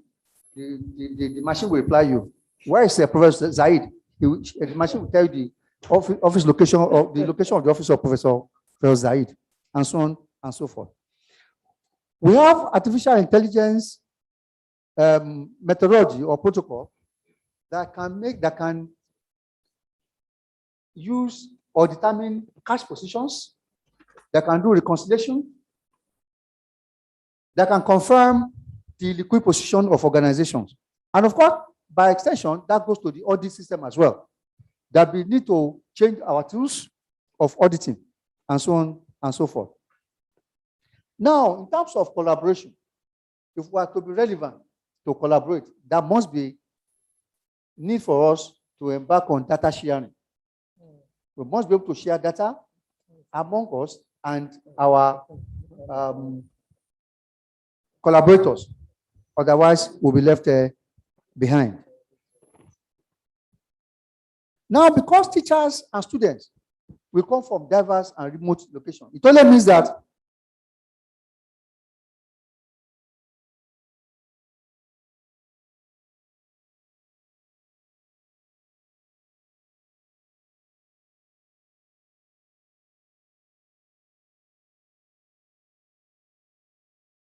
offices of network providers. There's no reason why we cannot develop app that will enable people to pay for our services in the university. And as, of course, at the same time, devise ways of paying them from wherever they are. I think I would like to stop at this point. Thank you very much. Wow. Thank you very much, Dr. Definitely. You all agree with me, participants on site and online, that one day is serious business. It's serious business. Thank you very much once again. Before I go to the next panelist, I just want to wrap up on what Dr. Dekunle emphasized this afternoon. He has emphasized that it's said to be relevant in the universities of the future. It said the changing pattern, the pattern of funding must change. The funding pattern must change. Not just that the financial regulations must change. Yes, Stephen, universities by regulations, and that probably will not allow us to navigate easily. And I think that in moving forward, the bursary are looking at practical ways. And this afternoon, I've also explained the practical ways by which you can seamlessly move in this new generation. Thank you very much. Thank you very much. Now, without wasting more time, I want to invite the next speaker and next panelist. Our next panelist is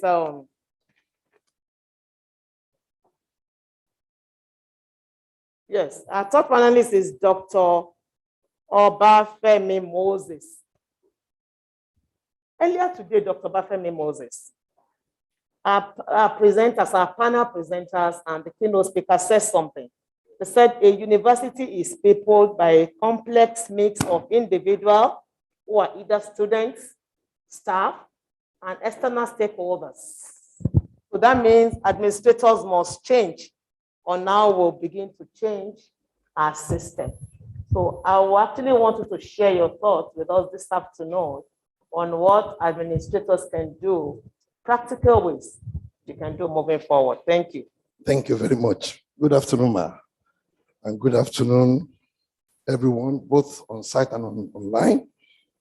I want to appreciate the Vice Chancellor, the DVCs, all the principal officers of the university for giving me this opportunity this afternoon. Well, administrators generally are expected to work towards the actualization of the vision, mission, aims, objectives of any organization. And so much has been said about it. With the present state of things all over the world, administrators are expected to be creative, to be innovative, to be able to communicate, and so on and so forth. But honestly, this afternoon, I want to align my thoughts fully with what Dr. Mrs. Ipaye said here earlier on. And why I want to do so is because so much has been said about what administrators are expected to do, but we should also drum it in, those things that can happen if they do not do them. The world is not waiting for anybody. There is an exodus, it's a vanguard, it's a movement now. And it's a technological movement, waiting for nobody. There is a word I fear, and that word is extinction. I'm afraid of it, not because I don't know how to spell it. I'm afraid of it because of the devastating effect of its meaning. When administrators refuse to improvise, they refuse to learn and relearn, they refuse to acquire skills, particularly communication skills and other skills that will keep the job going, then extinction will beckon.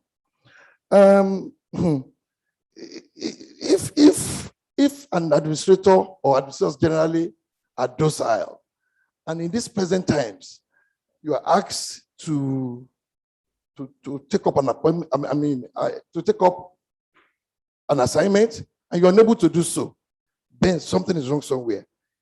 A couple of weeks ago, Facebook and WhatsApp packed up. It was strange to me because I thought they used to say that their servers were the best all over the world and so on and so forth. But you can imagine if we have to carry out an assignment and we are asked to go on other platforms for our online meetings. And they say, okay, let us set up something else. And you say, apart from Zoom, you don't know other thing. You don't know Google Meet, you don't know Webex, you don't know. I mean, they're talking to administrators about Instagram. You say, what is Instagram? You say, okay, what about Twitter? You say, what is Twitter? You say, it's a sin to be on those platforms. Then something is wrong. With the present state of things, if life goes to Twitter, we must go there. If life goes to WhatsApp, we must be there. If it goes anywhere that people are operating from, we must go there. You cannot say that we are afraid of competition these days, particularly the one that I will call healthy rivalry. We must, you can't say because you are a non-teaching staff, you are afraid to go into the world of research. And therefore, getting research grants is the exclusive right of the teaching members of staff only. No, we must be ready to learn and relearn. We must be ready to spend our money. Sometimes corporate governance is necessary, very, very important, but sometimes it can fail. And if it fails, you must be able to improvise and make sure that you are competitive. We are in a competitive world. So whichever category of administration we belong to, whether the career one or the academic one, we must realize that the present times are such that everybody's on the move. Technology is moving fast, and the knowledge, even the technology knowledge you have yesterday may not be enough for today. When we were growing up, I used to like a volunteer organization called the Boy Scouts. And the motto was be prepared. I don't know whether that motto is still the motto now. But the truth is that any administrator who is not ready, who is not prepared for the present times, will face extinction. That is why I'm afraid of that word. All administrators must be productive. You must be innovative. You must think out of the box. We must know that technology is the order of the day now, and everything we do, we can do with technology. If we don't want extinction as a category of workers in the university system, in the university of the future, then we must do everything possible to make ourselves relevant. We must be change agents. We must think out of the box at all times. We must be technology driven. We must acquire skills. Whether you're funded or sponsored or not, we must do something. And then we must be ready to collaborate and then go into partnerships with other category of people, particularly the industry. In conclusion, I want to say that we cannot continue to be local champions. We cannot continue to be analogous in our approach to things in the university system. Every university administrator, whichever class of administration you are, you must be ready to network. Your networking skills must be very, very sharpened this time around. You must be innovative. You must have vision. You must have a focus. What do you want to achieve? What have you been able to achieve since the time you've got there? And what are the things you're looking up to in future? You must be concerned about the impacts you will make and the relevance of that impact in the society. Then finally, we must make sure that at every level, we are impactful. Thank you very much. Wow. Thank you very much, Dr. Obafemi Moses. Dr. Obafemi Moses is the College Secretary, College of Medicine, University of Lagos. Thank you very much. You explained this afternoon that you explained to us things that can happen if administrators don't learn and relearn. You said it's very dangerous. You said it is important for us to acquire skill sets required to operate in universities of the future. Thank you very much for that, for sharing your thoughts with us this afternoon. Okay, so participants online, I just checked. The last time I checked, I didn't see questions, comments, remarks on the chat box. I please want to encourage you to drop your questions or comments so that we can make this session more interactive, because our participants are seasoned administrators who want to share with us some of the things that will change our system. So, and some also, our keynote speakers and some of our panel presenters are still online, and they'll be able to respond to some of our questions. So I enjoin you to please go to the chat box and drop your questions there. Before I invite the last person, earlier on, some of our presenters said that in universities, students are major stakeholders. In view of the shift from in-person interaction with students to online connection and the increasing incidences of agitations by students, especially when they finish and then they want to access their results, transcripts, and other administrative requirements. How have we been doing it? And how do we want to change? Are we changing the narrative now? And then the patterns, the practical ways for which we can change the narrative. You will all agree with me that we cannot wrap up this session without at least taking something for the students. We can't wrap it up without listening to this last panelist. So it is my pleasure to invite Mr. Avalade Akeomi. He is the head of the Records Office and Certificates Units at the University of Lagos. Mr. Akeomi, please, you have the floor. Thank you very much.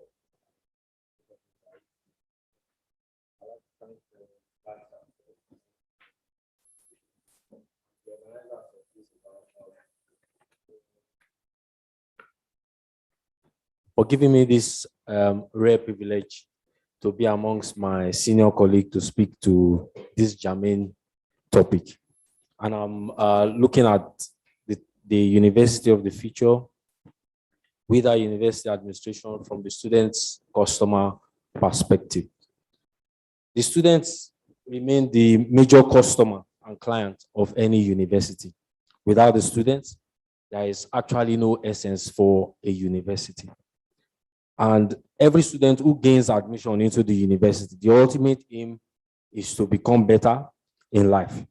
Therefore, the efficient and effective management of student records is pivotal to the success of students after graduation. The student records of the University of various universities, both in Nigeria and outside Nigeria, is saddled with the responsibility of managing personal records and academic records of students as approved by various senate of the universities. The deliverables includes processing student records, statement of results, and other related documents. I will say that over the years, the University of Lagos and predominantly all universities in Nigeria process transcripts and other related documents manually. However, this process shows that it has always been cumbersome and very difficult to process, and this allows for inefficiency and ineffectiveness of the management of these records. And then the physical contact that is required for students to meet during this period gave rise to other forms of sharp practices and other social vices that may come into play in order to process this application. So I would like to use University of Lagos as a case study. As in 2018, the university came to the realization that it cannot continue this same format. Hence, there was need to deploy an electronic platform where students can access transcripts, statement of results, and other related documents. However, in order to pursue this, there was need for a vision that can allow us to continue and draw inference in order to process these documents. And this vision was needed to align with the university vision as well. So we came up with the vision that to be an excellent department in management of student records in a 21st century university. So that gives us a foundation to know that physical and manual processing of transcript and other documents must cease. Over the years, management of certificates, transcripts, I have said earlier, was manual. Between 2010 to 1967, when the university started, certificates are often processed manually. And we had, over that cross-section of years, we have never had over 8,000 graduates. And in processing all these certificates, particularly certificates, I'm referring to certificate now, it became extremely tough to get certificates ready in line with NUC standard. The certificates must be ready before convocation. However, the University of Lagos devised a software that allows certificates to be processed electronically. So, for instance, in this last convocation that we had, over 15,913 graduates that we had. You will agree with me that if we had to process those certificates manually, those certificates will not have been ready after convocation for students to pick up. However, as we speak today, all certificates for these 15,913 certificates are ready for collection. This is as a result of the digitization process that was allowed to come into play in the processing of certificates.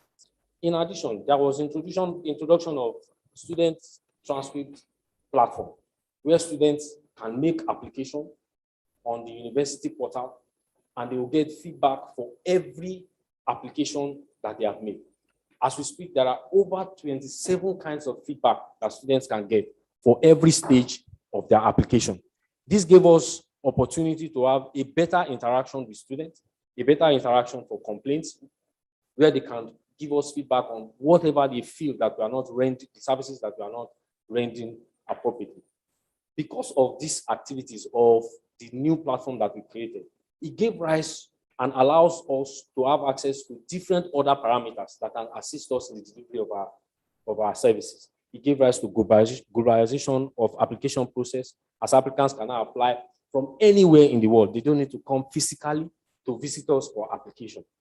It also gave rise for us to have ability to have data analysis of our processes and provides opportunity for us to measure our successes against the challenges and profile necessary solutions that will optimize our services.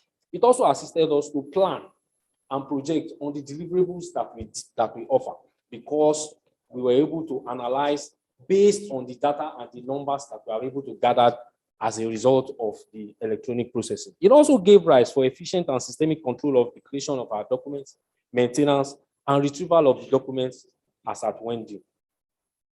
As of today, we are able to measure the volume of application, the success of the application, and whatever we have pending, we are able to measure. For as of today now, we have had over 70, between 2018 and now, we've had over 70,000 students visit that application portal. And we had about 41,000 payments for various requests across the kinds of documents that they have applied for.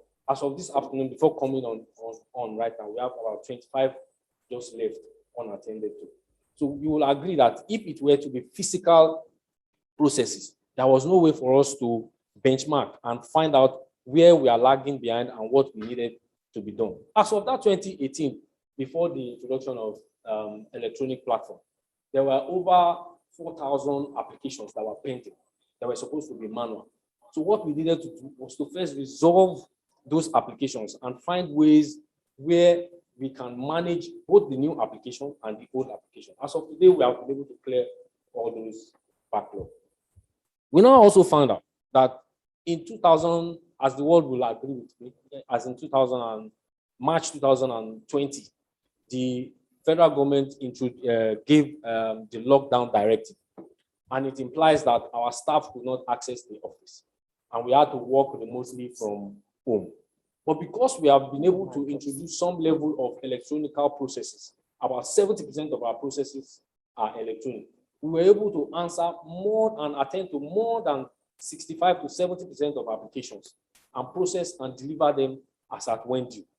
And this gave rise to our students at least being able to have opportunities, global opportunities, and meet up with these global opportunities as at the time of timelines that were given to them to deliver on these opportunities. Further, to underscore the drive of seamless processing of transcript, the introduction of application of student copy transcript was also approved by the management of the university. In time past, students don't have access to copies of their transcript, but as of today, every student that graduates from the University of Lagos have access to an unofficial copy of their transcript, and the mode of application for all these of unofficial transcripts and transcripts are also available on that same portal. In a bid to also improve the services of the unit, because for every transcript you process, whether outside Nigeria or within Nigeria, there is always a request for verification of the authenticity of those transcripts and other related documents. And it implies that for every application process that you have done, you have to do a secondary verification, which means you are going to run twice for every individual that has applied for any document. So it became very imperative to introduce a platform that can assist with the verification of our students. And with the assistance of the current management, the automated verification of certificates has been deployed with records.unilag.edu.ng/verify. And I must say that within this covering period that I'm talking about, we had over 10,000 applications for applicants who wanted their transcript to be processed to West. And as a result of the introduction of this verification portal, West does not even need to carry out a secondary verification with us. This reduced the processing time and the timeline of processing transcript to about 48 hours for these categories of transcript. Now, I would like to go briefly into staffing as it aids our processes in the student records office. There is urgent need for the university to evaluate the skill set and analysis in line with critical analytical skills, ICT skills, communication skills, managerial skills, and interpersonal skills. Because presently, we also have opportunities for students to interface with us on a physical possibilities on Tuesdays and Thursdays of the week. And we will require people who have clear understanding, clear mind, clear communication skills to be able to interface with these students. Regardless of the frustration that they have, regardless of the complaints that we have, there must be an effective way to communicate with them and match whatever they are complaining about with the solutions that we are providing. There is also need for clear defined schedule of duties in HR for every position across CADA. We found out that in all instances when there are transfers and deployments, staff that are coming from various units to another unit have no clear understanding of what is to be done in the units that they are going to. So it implies that the university also needs to do across board a clear schedule of duties for each process, for each unit, because every unit and department have its own peculiarities. So the schedule of duties should be tied to each department. And for every staff that is now deployed to this department, we'll have a foundation to work on so that the movement into those sections will become seamless. I also want to note that in all the services that we render in student records, it also ties to funding. But every funding cannot be tied to the fees or government support. It's also important for us to have a better alumni relations with our esteemed alumnus. There is need for us to create optimal service such that when we approach these alumni, they will be willing to offer us their assistance and help. We've had instances where some alumnus of this university have donated equipment to the Student Records Office.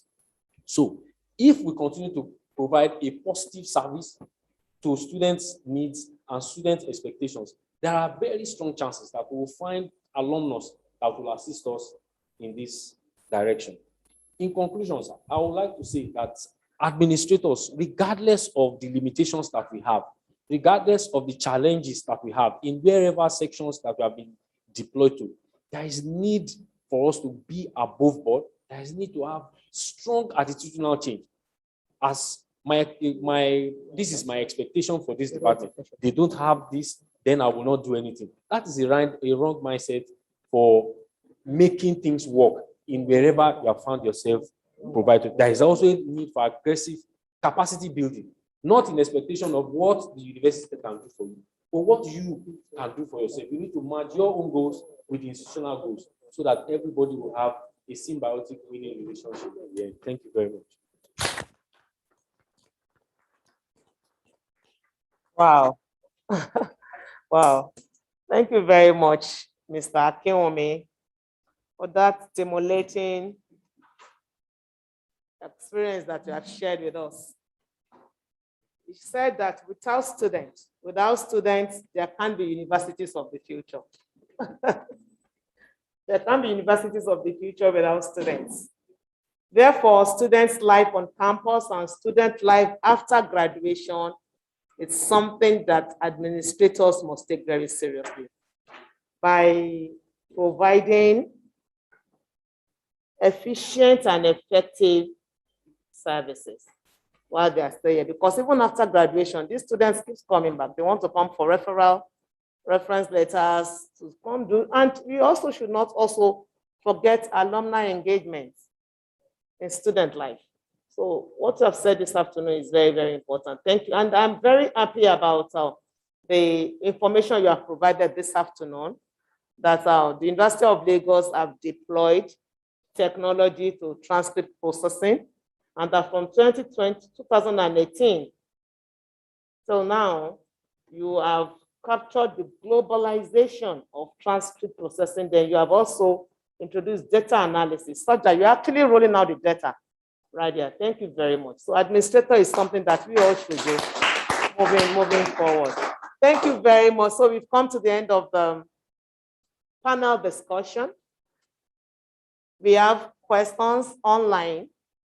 So I will want the question can still, because we still have another few minutes, like 20 minutes, and we actually will want this session to be very engaging.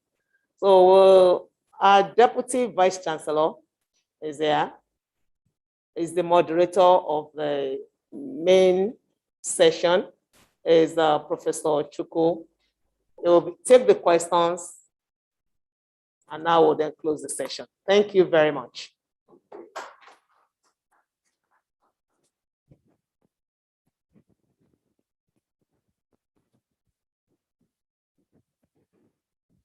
Thank you, the University Librarian, Professor Yetunde Zaid, for that very engaging session that we have had. Distinguished ladies and gentlemen, there's no doubt that the time is fast spent, but I think it has been well spent, I must confess. Let me also acknowledge those that are online. And at this juncture, I want to acknowledge the presence of the Vice Chancellor of the University of Lagos, Professor Oluwatoyin Ogundipe, Fellow of the Academy of Science, who has been online in this afternoon session and was here physically present for the morning session all through. We also want to appreciate the Vice Chancellor of Borno State University, Professor Umar Kiari Sandabe, who is also online, has been following proceedings on this second day of the International Week of the University of Lagos. So we also appreciate Professor Fumi Bameke, the Dean of the Faculty of Social Sciences, that moderated the morning session, and she has been there online as well for this afternoon session. It's now time for us to take some questions before we appreciate all the panelists. Let me go online to see the questions we have from the online platform.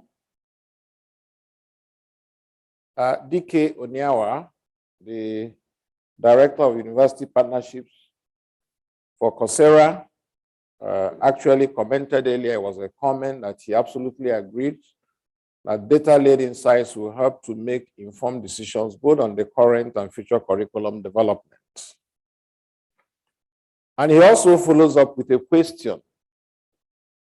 Greetings from Coursera. Please, can you share your thoughts on how important you feel the need for private authoring is from university? By this, I mean creating bespoke content, assessments, and projects by faculty for students and alumni to make content relevant and timely, both on a local and global level, in line with the subject matter. I'm glad to also note that Dr. Mayaki is still online with us, and as the major regulatory agency, I would want him to take on that question about content development and assessments by other stakeholders. Since the National Universities Commission is already engaging in curriculum review at the moment. But let me also add that in the universities, we always accommodate the views of other stakeholders in the review of the curriculum. The University of Lagos has just had a 5-year review in 2017 of this curriculum, which was quite major. And I can say very frankly that during that period, we did receive memoranda from several professional organizations that assisted us in looking at the curriculum of most of our programs. I will also point out that the National Universities Commission recognizes the role of the professional bodies in accreditation. So aside from the accreditation that is being done by the National Universities Commission, we still have professional accreditation of our programs by most of the professional bodies, as is also is in line with extant regulations and the law. But this is contemporaneous. Dr. Mayaki, if you're still online, may I kindly request that you also give a response to Dr. Onyawa, the Director of University Partnerships, Coursera, on the question he raised. Dr. Mayaki, are you there?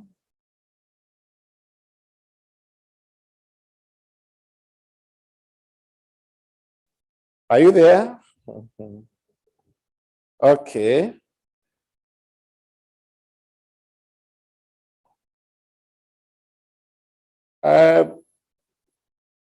DK Onyawa, I can see that you're also online. Are you? Indeed. Good afternoon, everyone. Thank you. Yes, can we also, are you satisfied with the response you got so far? Because we are trying to call on the regulatory agency to chip in a word on the issue you raised? Sure, of course. I think, so my question was very much related to, obviously private authoring, I think, is something that more and more universities are looking at doing on top of the curriculum that they are currently developing. But it's mainly in line to student demands in terms of getting more up-to-date information and more up-to-date content, which is, again, as I mentioned, in line with the subject matters that they're studying. But also not only based on that, but actually subject matters that might be linked into that. Everyone here today has talked about the rise of AI, machine learning, the Internet of Things, and the effects that it has across all subject matters, be it business, technology, or even life sciences. And I think what we have found at Coursera is that the element of private authoring by the university, rather than relying solely on external content as well, is also equally important in order to address any sort of knowledge and skills gaps that the institutions may have. So I wanted to see as to whether that was something that UNILAG or other universities involved have actually been looking more to in the future in terms of private authoring their own content, which they can of course push out, not only to students and alumni, but potentially to international students as well. Okay, thank you very much, Dr. Dike Onyewa. I will yield the floor to our Deputy Vice Chancellor of Development Services. But before I do that, let me also inform, since we couldn't get Dr. Mayaki to respond, that the National Universities Commission, like we were informed, has brought out certain policies on transnational education.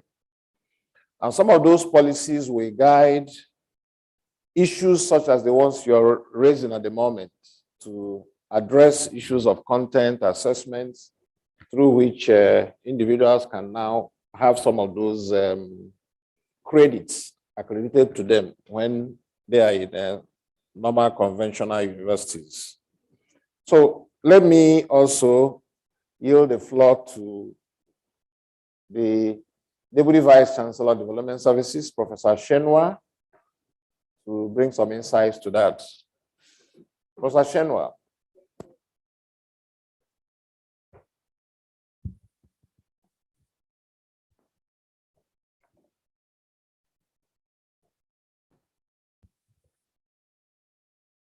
Thank you very much, the moderators of the two sessions, and to our panelists online and on-site. My question is to the registrars, past and present, and I believe that the keynote speaker, Professor Oyewole, may also have something to add to this. A lot has been said about professionalism, but what we find is, I want to ask, is our traditional practice in the university registry suited for evolving professionalism? When you come into administration in the university system, the presumption is that you will you'll go around the whole system. You'll go from one unit to the other, particularly if you have the aspiration to reach the peak, which is being registrar. But the bottom line, and I think that was okay for the 60s, and I think it might have been okay for the 70s. I'm worried, and I'm not very sure that it is best suited for evolving capacity, the kind of capacity and level of professionalism that is required in the 21st century, which is this time that we're talking about, and suited to universities of the future. So for example, if I come in as an HR expert and I try to grow myself in the area of HR practice, but because I need to go around, I find myself as a faculty officer. How do I evolve, the time it takes, in some cases, even the certifications?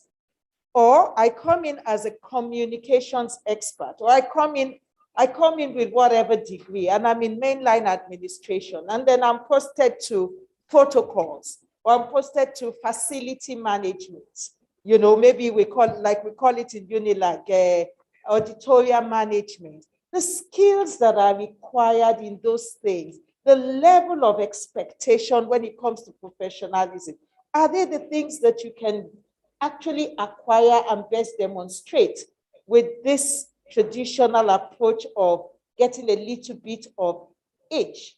And so I don't know whether, I think the question is clear, but I just want to know, I think it was okay for a couple of years ago, but I'm not sure that it is the best that we can do for the system today. I think we need to start thinking of professionalism.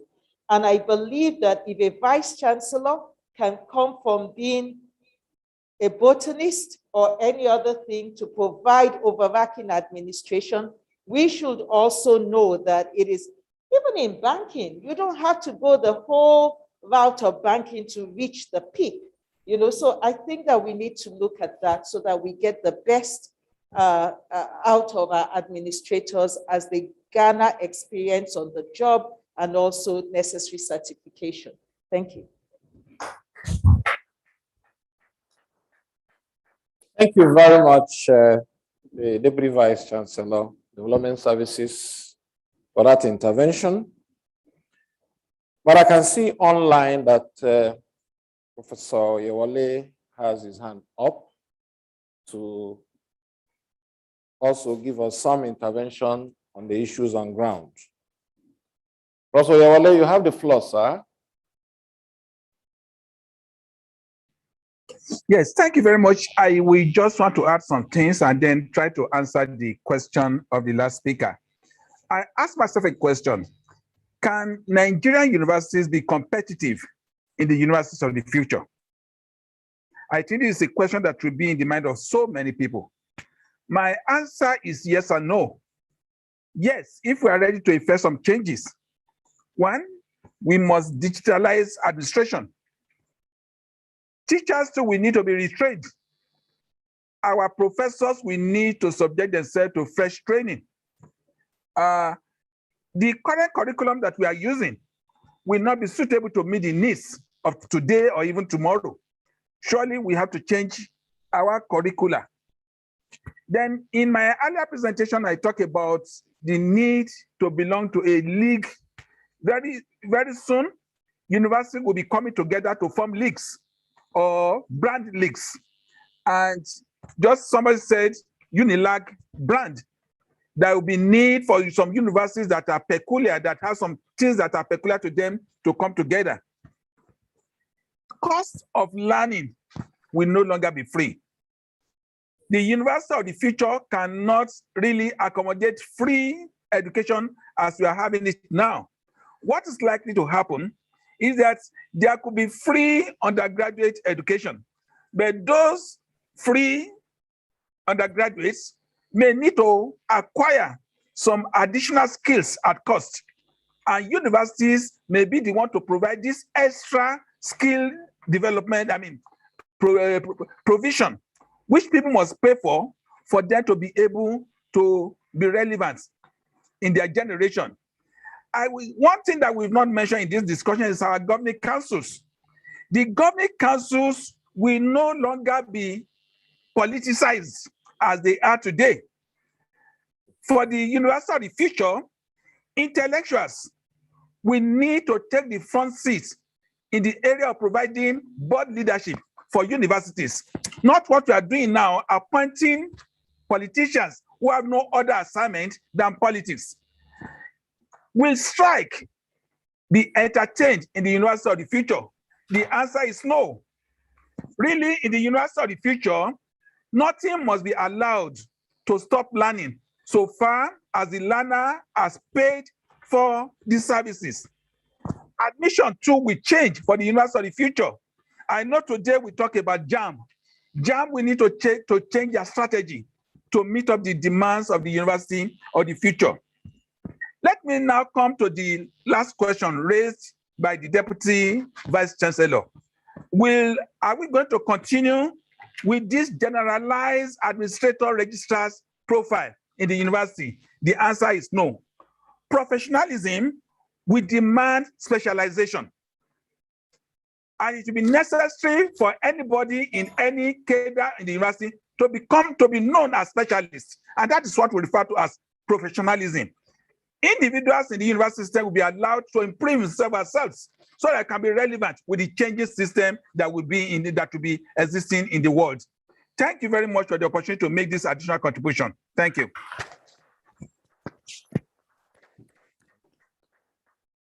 Thank you, Professor Yewale, for that very serious intervention, indeed, and especially addressing the issues of governance as we have today in the university system. Let me also quickly accommodate a question that came from James Michael Igini on YouTube. And the question has to do with, is the Records Processing Office looking at leveraging on the online artificial intelligence technology to enable interactivity between such online autobots and students who seek information? If yes, when will it take effect? So let me call on the head of Students' Records, Mr. Bolade Akinwumi, to take on that question. Yes, sir. Thank you very much, sir. Like I explained in my presentation, currently the University of Lagos has deployed a verification portal for requests for verification from various entities and institutions. The portal is also available for them even on our main application portal as well. All they need to do is to visit that portal, impute the students' data, and a verification feedback will be forwarded to those institutions. It may be instructive for them to note that on every of our documents, there is a verification code, which allows them to impute on our portal, and then they will get a feedback at a charged fee, however. Then for the artificial intelligence, the university management last month just approved a deploy of advanced program information API for most of our verifying entities. It's at advanced stage now. We expect that by the end of the month, this will come into effect, and then verifications and requests for verification from this institution and the gaps will definitely be covered. Thank you. Thank you very much. I think, distinguished ladies and gentlemen, at this juncture, I can say very confidently that having spent 2 hours, 48 minutes, 39 seconds at this juncture, we should be getting ready to wrap up the session for 5 o'clock as advertised. I think we've been able to manage time very well in this session. So let me start by appreciating the keynote speaker for the very incisive presentation that actually generated a lot of discussions for us on this platform. Distinguished ladies and gentlemen, join me to appreciate Professor O.B. Oyewole, the Secretary General Association of African Universities, who actually set the tone for the theme for this session, which is Universities of the Future, Whither University Administration. Let me also, in the same vein, appreciate Dr. Chris Mayaki, the Deputy Executive Secretary Administration, National Universities Commission, who has been with us since yesterday, and today gave us a very good presentation on university administration and defined the role of the National Universities Commission in terms of regulatory functions in the universities of the future. Ladies and gentlemen, join me to appreciate Dr. Chris Mayaki.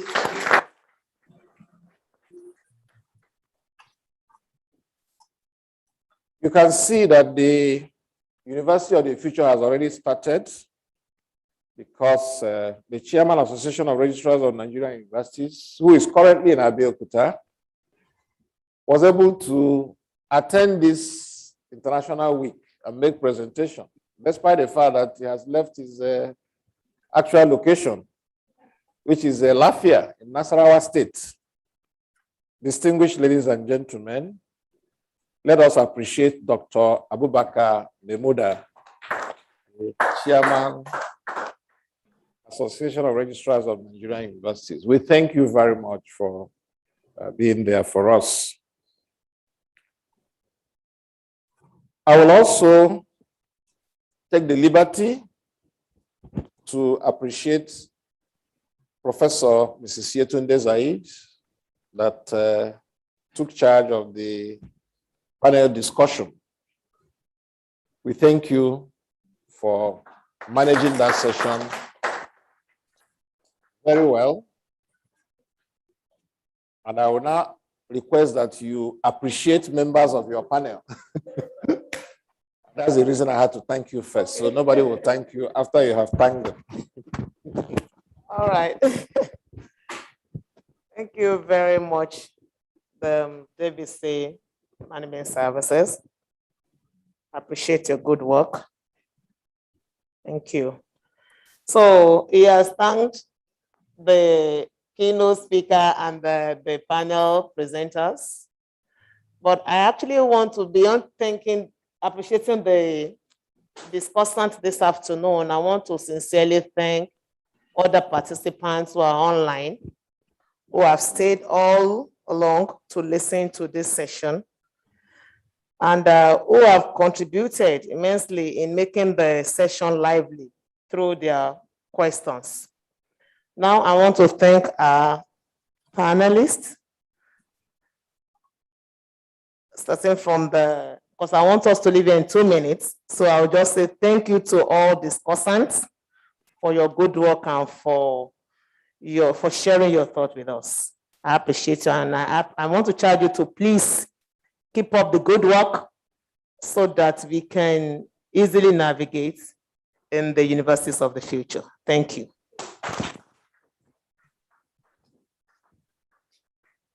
Professor Zaid, I want to reassure the former registrar, Dr. Ekwaye, that the university administration will not wither the universities of the future. They will be there to provide leadership, as they have always done in the past. So at this juncture, let me also appreciate the organizers, Deputy Vice Chancellor, Development Services, Professor Ayo Shenwa, our own Ismail Ibrahim, who has been here coordinating the activities for this program, the technical crew who have worked assiduously to ensure that we had a seamless connectivity, and then our AMDRIC director, Dr. Baye, provided a convenient place for us to have this blended learning. So as I hang up, I will yield the floor to Ibrahim for any announcements against tomorrow's session. Distinguished ladies and gentlemen, I thank you for the attention and I thank you for your audience.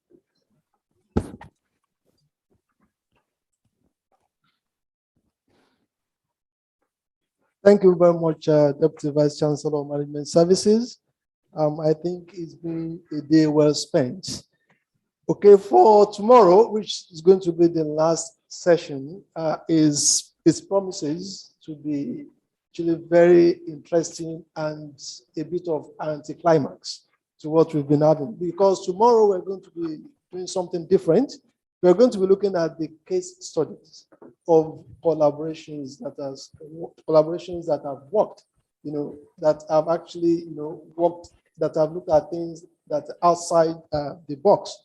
And we're having a lot of very interesting partners who are going to be talking to us about collaborations that have worked. We've talked about universities of the future, and we'll be looking at what we now call global campuses. And most of these initiatives, the University of Lagos is right in the middle of them. So, and that session is going to start from 3 o'clock till around 5:30. So, and we're enjoying all of us to be part of that session. So thank you very much, and we're looking forward to another very engaging, exciting, and interesting session tomorrow. Thank you very much.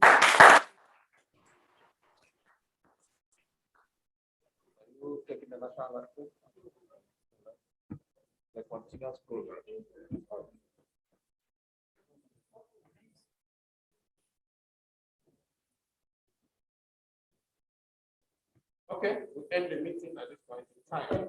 Official.